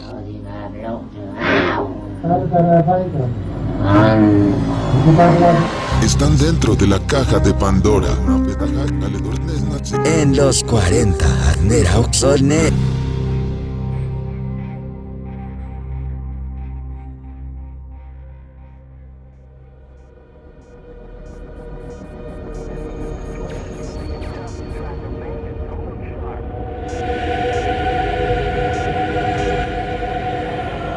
Amigos de la Caja de Pandora de los 40, bienvenidos a este programa, aunque bueno, decir bienvenidos es contarles que este es el momento de la carne en el asador, de los panelistas que consumen gran parte de tiempo del programa. Para quien por primera vez escucha esto y dice no entendemos el concepto, es como la vieja historia pues de la Caja de Pandora, la original, que salieron todos los males del mundo de la caja y solo se quedó la esperanza. Por eso es que dicen que la esperanza es lo último que se pierde. Pero nosotros lo que hacemos es cambiar eso de males por misterios. Cualquier cosa que sea rara, bizarra, terrorífica, paranormal, pues cuenta dentro del espacio. Y aquí también respondo otra pregunta. Cuando yo titulo los programas en los podcasts, generalmente es por el invitado, porque se tratan muchos temas, porque la idea es que esto sea como un TikTok radial, un TikTok podcastero del misterio. Y podemos saltar de zombies a vida después de la muerte, o a algo chistoso, raro, bizarro de las redes, o de las notas, o las investigaciones que hacen mis contertulios, tanto Toby como Karen. Pero pues el panelista se come gran parte del escenario. Y cómo no, si hoy usted ya lo sabe, sea o no sea creyente, que es el tema de la resurrección, y mucho de esto nos lo va a hablar el ocultista, el astrólogo, el experto, el gran Beto Acosta, también literato, también escritor, streamer de temas de cosas de terror paranormales. Don Beto, con las buenas noches, ¿cómo me le va? Viejo César, muchas gracias. Muy bien, encantado como siempre de acompañarlos aquí en la Caja de Pandora y dispuesto a hablar de los temas que nos gustan, los temas paranormales, los temas de terror, los temas de misterios. Siempre ahí atentos. Cosas raras, Beto. Alberto Acosta, para que de una vez lo vayan siguiendo. 33 Alberto Acosta en Twitter, alberto.acosta en Instagram, ¿cierto? ¿Y qué otras redes tiene, Beto? Bueno, me encuentran en mi canal de YouTube, Diario Un Ocultista. También me encuentran mi libro ahí en Amazon, también se llama Diario Un Ocultista, un camino hacia la luz. Ok, sea usted o no sea creyente, es decir, pues celebrando o conmemorando la Semana Santa, cuando uno habla de un tipo como Jesús y uno incluye la palabra paranormal en el cuento, pues no sé, de pronto algunas personas sienten descontexto, sienten que uno como si estuviera insultando. No, yo les pido que abran bien los oídos, porque si uno incluye la palabra paranormal o raro o bizarro al lado de Jesús, pues es que usted lo tiene que aceptar. Es que si uno habla de la Santísima Trinidad, no me digan que ustedes todos los días hablan de la Santísima Trinidad. O sea, que usted llega a una compañera de oficina y me dice, no, sí, que es que mi papá es una paloma o mi mamá y no sé qué, y que la Virgen, no. O sea, la vida de Jesús es una cosa muy paranormal, no es normal. Independientemente de si usted dice, no, es bueno o malo, esas son otras interpretaciones. Obviamente para el público cristiano católico, pues claro que es un tipo bueno, pero me refiero a que usted no puede alejar esa palabra anormal o raro o bizarro de la vida de Jesús. ¿O usted qué opina, Beto? Totalmente de acuerdo, Diego César. Por supuesto, siempre tocamos los temas con todo el respeto por las creencias de las personas. Y yo siempre he sido muy respetuoso de las creencias de cada quien. Siempre digo que cada quien tiene el Dios de su corazón. Y yo en eso, pues no me meto. Pero no podemos desconocer que definitivamente este gran personaje de la historia, este gran maestro de maestros, pues no tiene una vida propiamente normal. Realmente todo lo que involucra la historia de Jesús, su vida, su obra, sus milagros, sus prodigios, involucran temas que están fuera de lo normal de los seres humanos. Exactamente. Y entonces el tema de la resurrección es una cosa muy brava. O sea, porque vamos a arrancar obviamente por el final, el final que es el principio. Porque si usted también se ubica ahí dentro de la historia y los libros de Jesús, pues eso es un final, pero es un principio y obviamente genera unas enseñanzas. Ya de por sí, pues ahí ya demuestra que es un tipo que no tiene, o sea, tiene poderes o lo que sea y que puede derrotar la muerte. Entonces, eso ¿qué tan cierto habrá sido para la historia? Es mi primera pregunta, porque a lo mejor alguien dice, no, ¿saben qué, muchachos? Eso históricamente no está comprobado. O alguien dirá, sí, mire, es por esto y esto que sí está comprobado y sí existió y es Jesús y bueno, bla. Y lo otro es, pues, lo que generó después de que si la iglesia, que si lo del santo sudario, que si es un tipo milagroso para bien, que si obviamente cayó el imperio romano, bueno, qué sé yo, lo que generó después de. ¿Qué opina, querido Beto, al respecto de la resurrección? Pues, Diego César, yo desde mi perspectiva sé que existen, digamos que pruebas suficientes para pensar que el Jesús histórico, sí realmente existió. Posible que muchos de los, digamos, de las historias alrededor de él pudieran haber sido manipuladas en los momentos en que la religión que conocemos hoy como católica, que católicos quiere decir universal, fue consolidada en el Gran Congreso de Nicea, ahí bajo el poder del emperador Constantino. Yo creo que realmente hay algunas de estas cosas que nos cuentan definitivamente tuvieron que haber sido ciertas. Definitivamente considero que Jesús tuvo que haber sido un hombre con habilidades extraordinarias para haber sido considerado un gran maestro. Desde el punto de vista de muchos esoteristas y desde el punto de vista esotérico, sigue siendo considerado un gran maestro de la humanidad, un hombre con grandes virtudes, un hombre con gran sabiduría, con gran conocimiento, definitivamente un hombre que alcanzó, digamos que esos prodigios que se le atribuyen. La pregunta sería ¿por qué los alcanzó? Es decir, ¿cómo llegó ahí? ¿Cómo llegó a tener la capacidad para hacer tantas cosas? Y ahí hay muchas teorías. Muchos dicen que Jesús realmente en esos años en donde su vida se desconoce, tuvo que haber tenido una instrucción, digamos que allá en lo profundo del Tíbet, instrucción que lo pudo haber llevado a desarrollar muchas de sus habilidades y muchos de sus prodigios que hizo durante su vida. Entonces que en esos años realmente estuvo siendo instruido en el Tíbet. De hecho, hay un historiador, esto lo vi a través de un documental alguna vez, que le seguía los pasos a un gran maestro llamado Joshua, cuya tumba estaba en el Tíbet. Y digamos que siguiendo los pasos de este maestro Joshua, pues se parecía mucho a nuestro Jesús histórico. De acuerdo a lo que él determinaba, nuestro Jesús histórico no habría muerto, sino que habría regresado al Tíbet y habría sido sepultado en las montañas del Tíbet junto a otros grandes maestros. Entonces realmente siempre la historia de Jesús va a involucrar muchos misterios. No hay como un consenso, todos tienen muchas perspectivas. Y creo que un hombre que en esta historia de la humanidad haya tenido tanto impacto, definitivamente tuvo que haber sido un hombre con habilidades extraordinarias. Es así.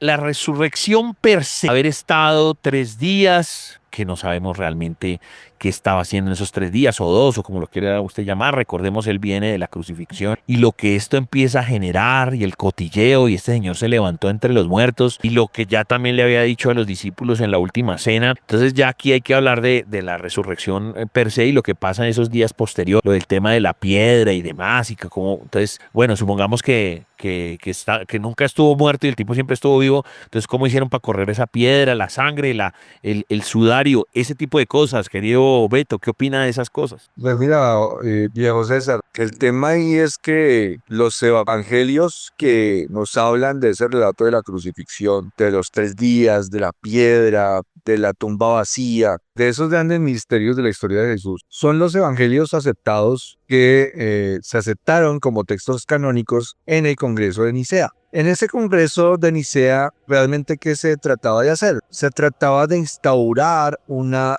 fe única. Estos textos fueron revisados, digamos que por los miembros del Congreso, y lo que hicieron fue elegir textos que resaltaran los rasgos divinos de este maestro. Entonces eligieron los relatos que correspondían a la exaltación de los rasgos divinos del Maestro Jesús. Sin embargo, existen, y creo que también es de tu conocimiento, los evangelios apócrifos, aquellos textos que correspondían a la corriente gnóstica de la época, en donde la historia de Jesús varía. En muchos de esos evangelios apócrifos, el relato de la crucifixión no existe. Y digamos que la resurrección habría tenido lugar en espíritu, es decir, no en cuerpo. Y donde Jesús realmente hubiera muerto y que hubiera tenido una resurrección simbólica a la vida espiritual y hubiera ascendido a la diestra de Dios Padre, pero en sus vehículos espirituales y no en sus vehículos físicos. Entonces realmente no sabemos si el relato histórico ocurriría, es decir, si esos textos canónicos estarían relatando historias verdaderas, porque digamos que detrás de Nicea y del emperador Constantino, lo que se estaba tratando era de institucionalizar un gran poder, porque la religión católica había tomado mucha fuerza. Entonces habían muchas, digamos que iglesias, por decirlo así, muchas corrientes de creencias, y cuando el emperador buscó una corriente que estuviera más organizada, pues se encontró a los católicos, y entonces se proclamó el catolicismo o la religión universal como la religión oficial del Imperio Romano. ¿Esto qué buscaba? Unificar la fe. Y unificar la fe significaba unificar también el Estado. Después de eso, después de institucionalizar esta fe, pues lo que hizo fue perseguir a los gnósticos, los que todavía tenían otras creencias, los que todavía no aceptaban la religión católica como la religión oficial, pues simplemente la orden era borrarlos de la faz de la tierra. En esos tiempos la fe se defendía con la espada. Entonces no sabemos, es un misterio completo si realmente Jesús resucitó en cuerpo y alma. Hay maestros del esoterismo, como por ejemplo el maestro Eliphas Leví, a la que a este personaje le otorga un nombre, es más bien como un ¿cómo le diríamos? No sé si es un estatus que él le llama Metratón Sarpanín. Ese Metratón Sarpanín, el maestro Leví, en sus libros, lo utiliza para denotar espíritus de gran luz y que han dejado la tierra ascendiendo en cuerpo y alma. Particularmente se refiere al maestro Jesús como un espíritu regenerador de la raza humana, porque tuvo la posibilidad de ascender en cuerpo y alma. O sea, su cuerpo llegó a ser tan de alta vibración que pudo abandonar su herencia terrestre y reconciliarse con la herencia divina. Excelente. Ahora, igual, pongamos lo que nos acaba de contar Beto, exacto, tomémoslo como una verdad. Aquí es un ejercicio hipotético, ojo con lo que dijo Beto y lo que yo dije al principio. Esto no se trata pues de meternos con las creencias ni nada de eso. Recuerden el ejercicio que siempre hacemos, cada cual según sus creencias religiosas, científicas y morales determinará si lo que se dice acá es cierto o no, y pues también tenemos que hacer ejercicios hipotéticos. Aún siendo esto una verdad, si lo tomáramos como una verdad, tendría todo el sentido del mundo, pero Jesús igual no perdería su poder religioso, tal vez sí místico, o sea, tal vez sí como el poder de como un mago que resucita, pero todo lo que acaba de contar tiene sentido, o sea, un tipo que resucita en el alma, un tipo que, exacto, se vuelve poderoso para la gente, un tipo al cual hay que seguir, un tipo que se vuelve líder sin necesidad de meterle todo el cuento de que subió a los cielos y que no sé qué, que se volvió, o sea, igual seguiría siendo un tipo poderoso, y esas representaciones alegóricas de todas maneras no lo hacen ver mal y sigue siendo bien, o sigue siendo un tipo bueno. ¿O usted qué opina de eso, Beto? Sí, definitivamente yo pienso que, y desde mi perspectiva como ocultista, seguiría siendo un gran maestro. El tema es que la humanidad tiene la tendencia,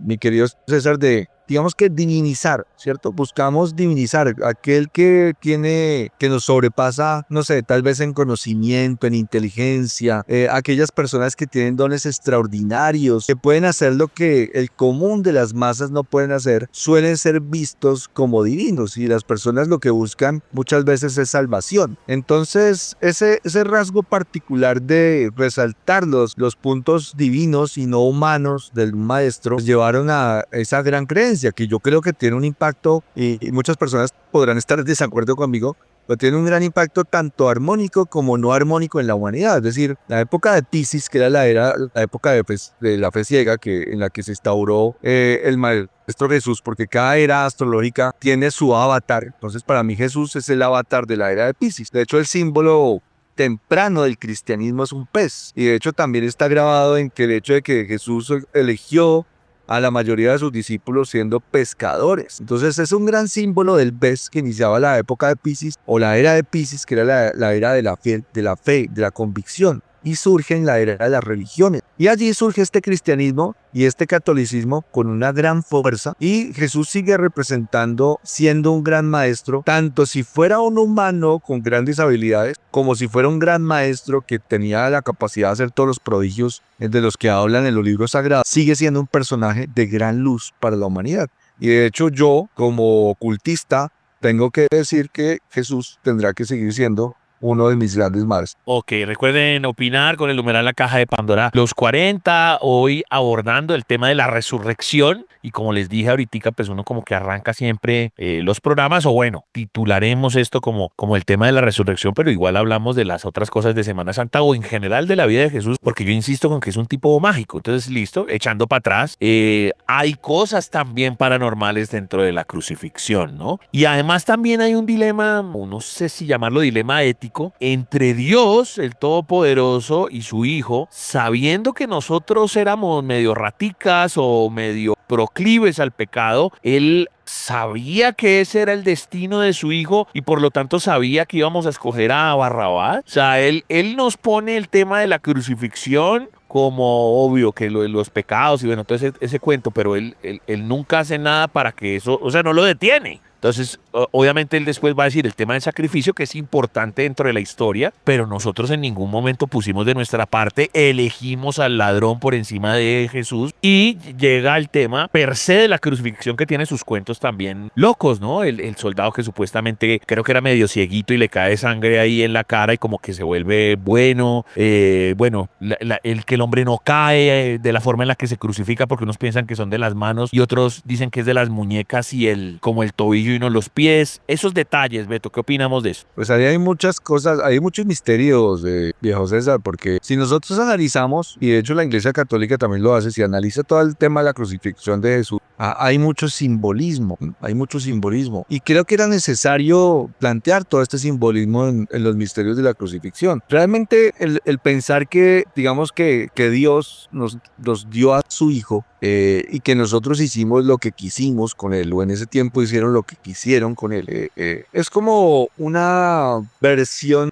humana de Dios. Es decir, pensar tener esa perspectiva es entender que Dios tiene características humanas, ¿no? O sea, tiene un hijo, nos lo entrega, y desde nuestra perspectiva humana dice, oye, pero pones tu hijo aquí para que hagan lo que quieran con él, pero no lo salvas, no haces nada para salvarlo, no lo pones en nuestras manos. Es suponer que Dios realmente es un padre humano. Sin embargo, desde la perspectiva esotérica espiritual, la gran energía que todo lo gobierna, esa divina inteligencia que todo lo gobierna, no tendría una naturaleza humana, no vendría de una conciencia humana, no nos habría entregado a su hijo realmente. Lo que sí plantea es que todos nosotros haríamos parte de esa gran conciencia, de esa divina inteligencia, y que cada uno de nosotros seríamos sus hijos. El misterio del sacrificio, viejo César, podría tener otras implicaciones. Es decir, si tú lo piensas, durante los años, y la mayoría de nosotros que fuimos criados en familias católicas, estaba muy implícito el tema del sacrificio de Jesús. Y yo digo que podría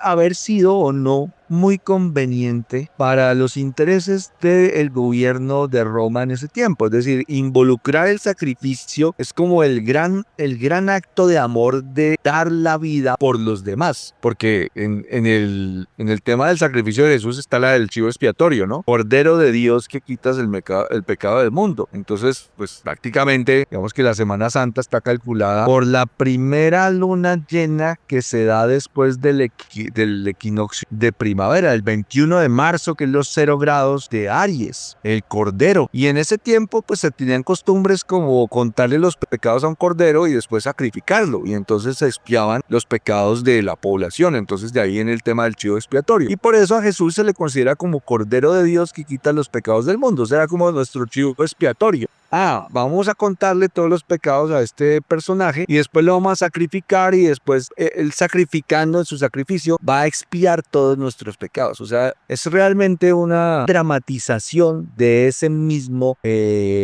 misma, digamos que tradición pagana. Yo digo que realmente el tema del sacrificio pudo haber hecho más daño en la humanidad, particularmente solamente el tema del sacrificio, porque nos enseñó a siempre sacrificarnos por los demás, a poner a otros primero. Y no es que tengamos que convertirnos en personas egoístas y pensar en nosotros, pero realmente hizo que muchos instrumentos de servicio para esta humanidad terminaran viviendo en la miseria. Y realmente no es así. Creo que el mundo debería ser mucho más equilibrado. Creo que si yo soy un instrumento de servicio para este mundo, también debería procurar estar bien para poder seguir siendo un instrumento de servicio. Creo que siendo un instrumento de servicio no debería ponerme en una situación en donde sea sacrificado o donde me convierta en víctima de otras personas para que yo pueda seguir siendo un instrumento de servicio. Entonces creo que el tema del sacrificio puede tener implícito algunas situaciones que pudieron habernos hecho daño, que pudieron habernos llevado a un desequilibrio en temas de cómo actuamos en lo cotidiano. Es lo que cuenta Beto del ocultista. Estamos hablando de la Semana Mayor. Arrancamos, como les he dicho, por el tema de la resurrección, pero pues hemos estado desglosando esto porque si esto es un programa paranormal o salido de lo normal, pues hay un montón de cosas que uno dice, este señor es mágico, o se presentan eso, un montón de simbolismos. Es que yo creo que la palabra es simbolismo,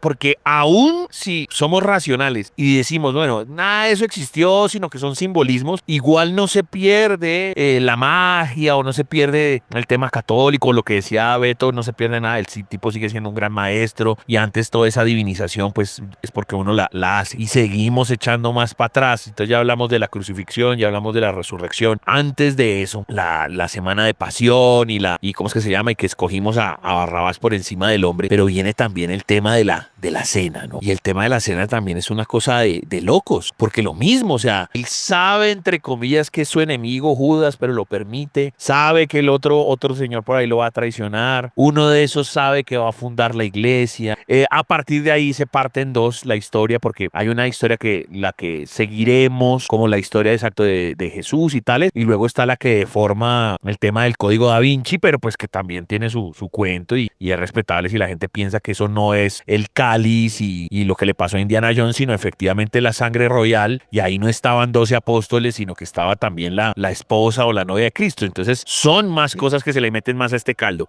¿Qué opinamos de esto, Beto? Sí, ahí sigo encontrando mucho simbolismo, hay muchas cosas. De hecho, voy a hablar de dos cosas. Yo esta historia creo que ya la habíamos contado alguna vez, y es el tema de la escogencia entre Jesús y Barrabás, ¿no? Como, claro, el pueblo judío eligió al ladrón por encima del maestro, y Poncio se lava las manos. Poncio es Roma, se lava las manos, dice, yo no tuve la culpa, porque es mal haría Roma institucionalizando la religión católica como religión oficial cuando ellos mismos hubieran crucificado a su maestro. Entonces yo te contaba que Barrabás, que viene de un nombre arameo que es Bar Abba, esas dos connotaciones. Bar Abba, Abba significa padre y Bar significa hijo, entonces Bar Abba es hijo del padre. Parece ser que no era un hombre muy común del tiempo, o sea, Barrabás no era muy común de que hubiera muchos Barrabás, o sea, realmente sería un nombre como bien raro de ese tiempo, parecía más bien un apodo. Si realmente Jesús empezaba todos sus discursos con Abba, que es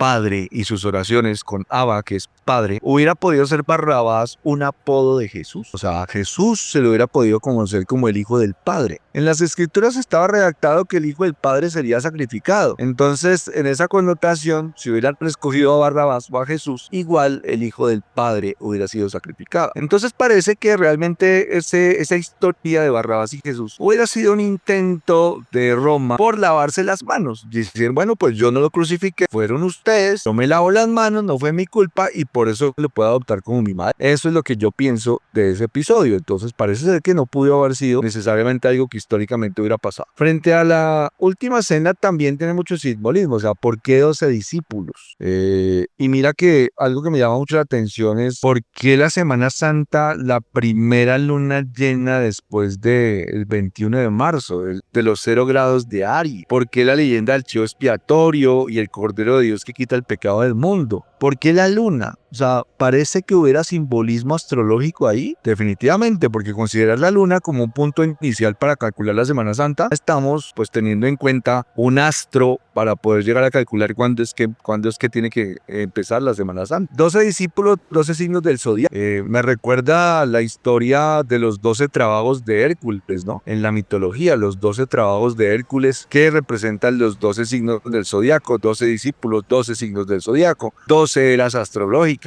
No sé, o sea, yo soy, como te digo, tengo una fe muy grande en el Maestro Jesús, pero no desconozco el simbolismo que puede llegar a haber detrás de las historias de la religión. Y ese pedacito de Judas, de Pedro, de la famosa sangre royal, que no hay ningún cáliz, sino que igual esto es una historia, como dice el Código Da Vinci, de que lo que hubo fue progenie de Jesús y nunca nos dimos cuenta. O libros apócrifos dicen que sí, que lo mantuvo hermanos y que se casó y tuvo hijos. ¿Qué opinamos de todas esas cosas? Sí, yo pienso que igual hay diálogos en las escrituras sagradas, en los canónicos, que también se les fueron, ¿no? Se les van un poco algunas situaciones, ¿no? En donde dice, madre, he ahí a tu hijo, hijo, he ahí a tu madre. Pues si era María y él era hijo de María, pues quiere decir que mira a tu hijo, quiere decir que era su hermano. Entonces es probable, y estas son las características particulares de la vida de Jesús, humanas, muy humanas, y yo creo que en su momento fueron sacadas de los canónicos porque no eran tan convenientes.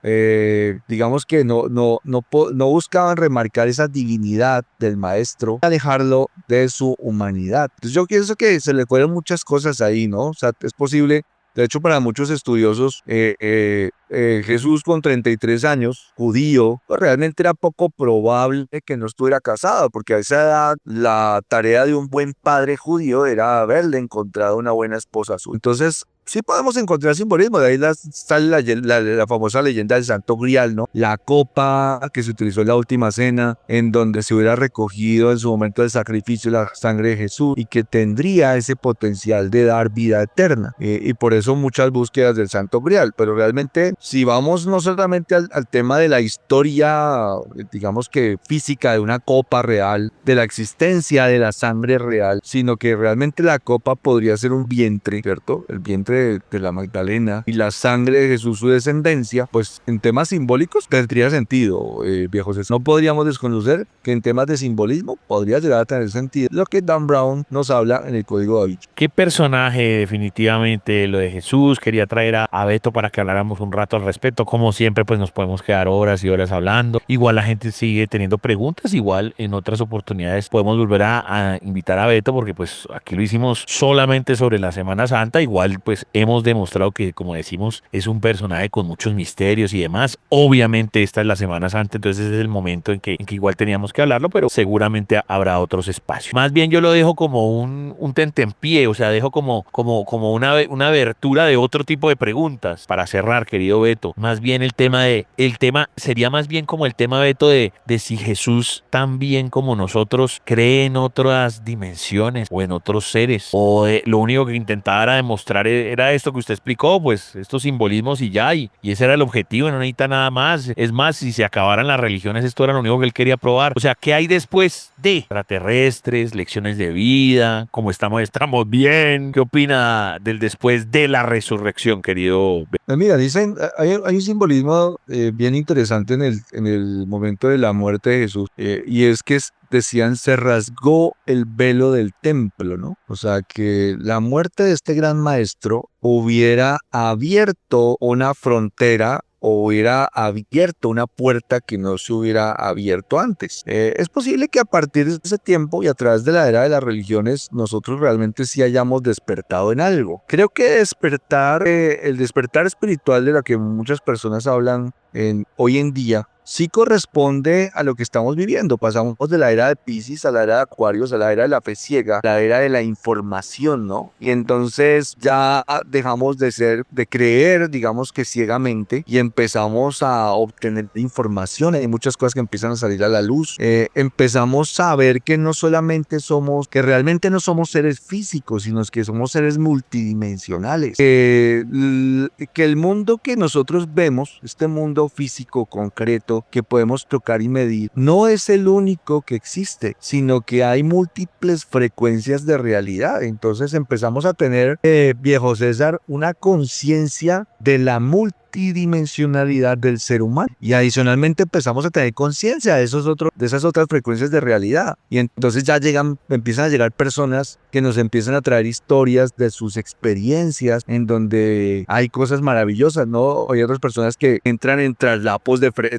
de frecuencia, donde las bandas de frecuencia se traslapan y entran en otras realidades, entran en otros tiempos, tienen saltos temporales, perciben otras realidades, perciben otros seres. Entonces yo pienso que todo eso hace parte del desarrollo de la humanidad, del desarrollo del ser humano, empezar a percibir que su mundo no es tan pequeñito como lo pensaba, no estamos solamente aquí metidos en la materia, sino que hay un mundo grande de posibilidades. Seguramente es inherente al ser humano y a otros seres que existen en otras dimensiones con los que podemos interactuar y de los cuales podemos seguir evolucionando y aprendiendo en gran medida. Gracias, Betico, fue un gran programa, las puertas quedan abiertas. Regálenos nuevamente sus contactos para que la gente lo busque, Beto. Muchas gracias, viejo César. A mí me pueden encontrar en Facebook como Alberto Acosta y mi imagen es un mago. Me encuentran en Instagram como alberto.acosta, alberto.acosta en Instagram, y me encuentran también, yo los invito a mi canal de YouTube, ahí todavía tengo mucha información, muchos videos, muchas cosas que les cuento en ese canal, algunos podcasts que son interesantes, el Diario de un Ocultista. También los invito a comprar mi libro en Amazon, Diario de un Ocultista, un camino hacia la luz, una historia bien interesante y también con muchos aprendizajes para todos. Muchísimas gracias, viejo César, por la invitación. Beto, como siempre, aquí esta será su casa y ustedes y nosotros continuamos en este viaje, este programa de resurrección aquí en la caja de Pandora de los 40.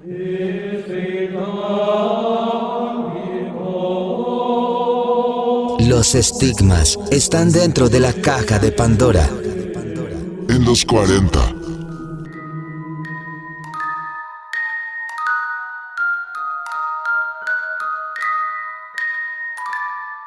Y nos queda para terminar, antes de la zona interactiva, como siempre, el gran Rodrigo Castro y sus investigaciones, sus reseñas acerca de las películas de terror que siempre hay en el mundo.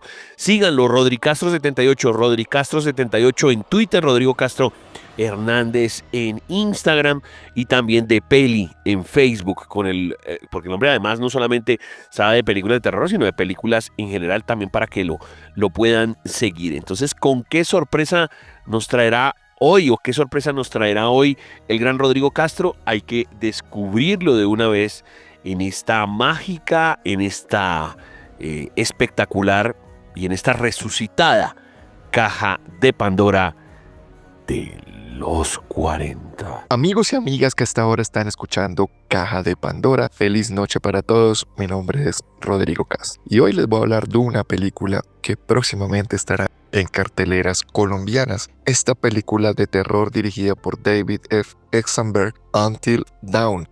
Basada en un guión de Gary Doberman, está basado en un videojuego del 2015 del mismo título que desarrolló Supermassive Games, y la película está protagonizada por Ella Rubin y Michael Shimmy. ¿De qué trata esta película? Un año después de que su hermana Melanie desapareciera misteriosamente, Clover y sus amigos se dirigen al valle remoto donde desapareció en busca de respuesta. Allí son asesinados horriblemente, pero al despertar se encuentran de nuevo al principio de la misma noche. Atrapados en el valle, se ven obligados a revivir la pesadilla una y otra vez, solo que cada vez la amenaza asesina es diferente, cada vez más aterradora que la anterior, y la única forma de escapar es sobrevivir hasta el amanecer. Esta película básicamente es la misma historia del Día de la Marmota, pero de terror. Entonces suena muy interesante. Tiene un elenco, como dije antes, con Ella Rubin, Michael Camilo, J.J. Young. Y bueno, esta producción se anunció en el 2004 en el PlayStation Production Games, donde anunciaron que se estaba desarrollando esta película. Y bueno, la película se describe como una carta de amor con clasificación R al género de terror con un elenco coral. El 14 de enero del 2025, Sony lanzó su primer avance en el que Seidenberg y Dogman detallan el proceso detrás de la realización de la película junto con su historia. El primer tráiler se lanzó en línea 2 días después e introdujo una mecánica de vocal temporal limitado. Y ya el 13 de febrero, Sony Pictures presentó un segundo tráiler repleto de guiños al juego original. Entonces, esta película, para los que jugaron el videojuego, la van a pasar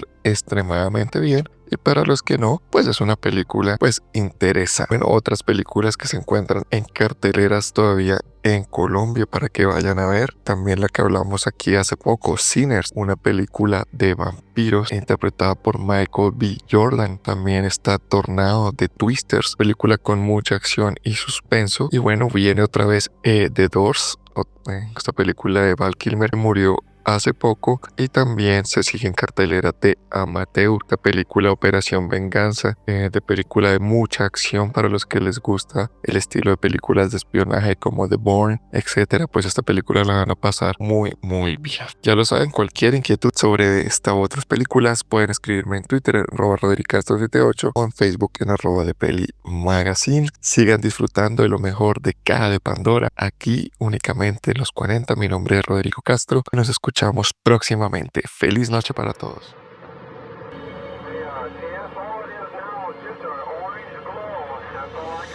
Los ovnis están dentro de la caja de Pandora. En los 40.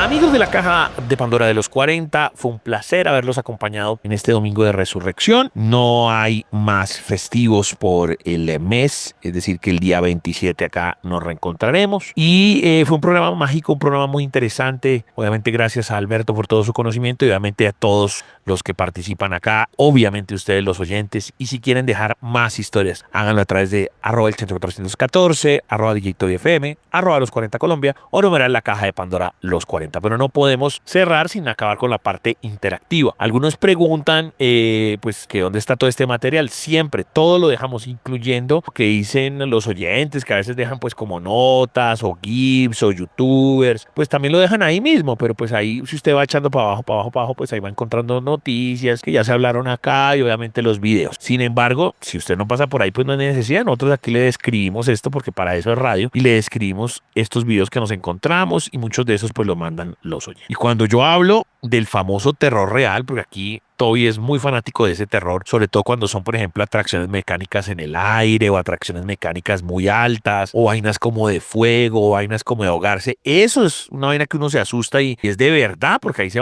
puede morir las personas. Y si yo hablo de eso y además le pongo la palabra avión, pues imagínate, Toby, ¿cómo es la vuelta? Bueno, Chancho, pues la verdad ese video que traemos en esta noche es algo realmente muy de terror real. Precisamente es de un avión en Brasil que está presentando como unas fallas y le toca aterrizar prácticamente en una autopista. Le toca aterrizar en una autopista, entonces las personas que van como en esta parte de la ciudad van grabando cómo esta nave empieza a hacer como las maniobras en el aire y llega un punto donde empieza a aterrizar y lo hace en la autopista. Por ejemplo, en Estados Unidos, tengo entendido, Chancho, usted me desmentirá o me complementará a la información que tengo, y es que, por ejemplo, ahí las autopistas son de 8 carriles, precisamente precisamente por eso, por si de pronto en algún momento alguna de las naves tiene que aterrizar, lo puede hacer en estas autopistas de 8 carriles. Sí, muchas de ellas están diseñadas para eso. Pero aun cuando estén anchas, aun cuando de pronto para un piloto pueda ser más fácil, pues no va a ser nada chévere ni el que va manejando y ve arriba, uy, este man se está bajando, ni el que se va para el piso diciendo, no tengo otra opción. Tiene que ser ahí o ahí. Cualquier mal movimiento, cualquier carro que acelere, cualquier camión que se atraviese, ahí hay una tragedia. Entonces, aunque sea evidentemente mucho más fácil y pues de tirárselo a la autopista, tirarlo por allá a un terraplén que usted sabe que se puede matar, pues obviamente sí la autopista. Pero usted en el carro, Toby, que ve que el avión le va a pegar en el techo de su carro, o usted como piloto y ve que le va a pegar ahí abajo algo, pues eso no es terror, dígame qué es. Y total, empezando porque pues digamos que todos tienen su manera del terror. Primero, pues el piloto pensando cómo tiene que aterrizar, los pasajeros que de pronto se pueden morir en el aterrizaje y las personas que en ese momento van en la carretera, pues madre, ¿qué hago? Me estrello corriéndome, este mal me va a caer encima, puede pasar un montón de cosas, entonces uno pues digamos que por todas partes donde usted lo vea, hacer terror real. Impresionante. Entonces ahí vamos a dejar el video, número en la caja de Pandora los 40. Sabemos que hay muchos videos de ese corte, entonces pues de pronto las personas ya saben de qué es lo que estamos hablando, pero no deja de ser escalofriante y tener los nervios de acero. El que va a aterrizar y también los que están en la carretera y darle espacio y decir, juepucha, que esta vaina, por favor, no se vayan a matar estos perros. Y ojo, porque continúo, porque seguimos como con tragedias o seguimos como con cosas de manejar vehículos, porque si vamos a ser sinceros, es mucho más fácil matarse o que hayan accidentes entre los carros que entre los aviones. Es en serio, yo no sé por qué la gente tiene esa concepción de que los aviones pues, se matan más personas. No, es en los carros. Y además porque en los carros también hay mucho borracho, es más fácil emborracharse a alguien y que maneje, y por eso, y no solamente son tragedias del carro per se, sino se atraviesa un peatón o quedó mal la carretera y se fue contra un poste y demás. En esta ocasión es ese típico carro como que la cabeza es intercambiable o que la cabeza se mueve para el frente por diversas circunstancias del carro, ya sea porque le van a instalar ahí pues de pronto otro vagón o el carro está así diseñado, y que esa vaina en pleno acelere, esa vaina quede mirando contra el piso. Entonces si usted está ahí atrapado en esa cabina y no se puede mover bien, hay algunas cabinas que sí están diseñadas para que cuando ese cabezote se abra, digamos que el conductor sigue como en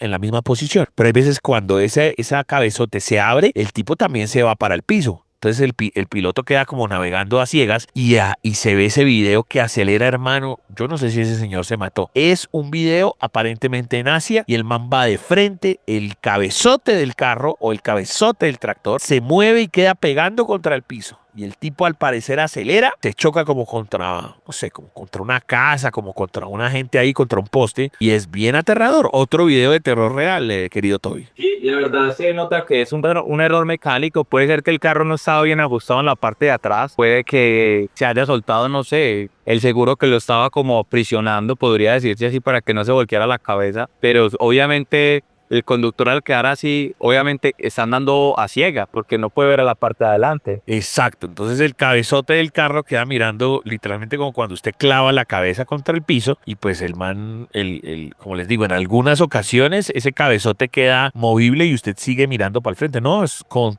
conductor y todo. Entonces el tipo acelera y se da contra un árbol bien fuerte, qué cosa terrorífica. Menos mal no pasa en ese momento como que digamos un carro, porque entonces hubiera sido un doble choque, es solamente el carro pegándose contra el árbol. Pero ahí van pasando peatones, ahí van pasando motos, ahí van pasando taxis. Menos mal. Qué salvadota. Pues Toby, llegamos al final del programa. ¿Algo más que acotar? No, simplemente agradecerles a los oyentes por dejarse acompañar, porque de cierta manera ustedes también son nuestra compañía en estas noches. Pues muchachos, no es más de mi parte. Voy con el disclaimer. Cada cual, según sus creencias religiosas, científicas y morales, determinará si lo que se dice acá es cierto o no. Nosotros no vendemos verdades absolutas y entre todos precisamente tratamos de encontrar eso, la verdad. Recuerde que nunca, pero nunca estamos solos. Y si puede, solo si puede, que tenga dulces sueños. Nos reencontraremos para una próxima apertura de la caja de Pandora de los 40. Chao, chao.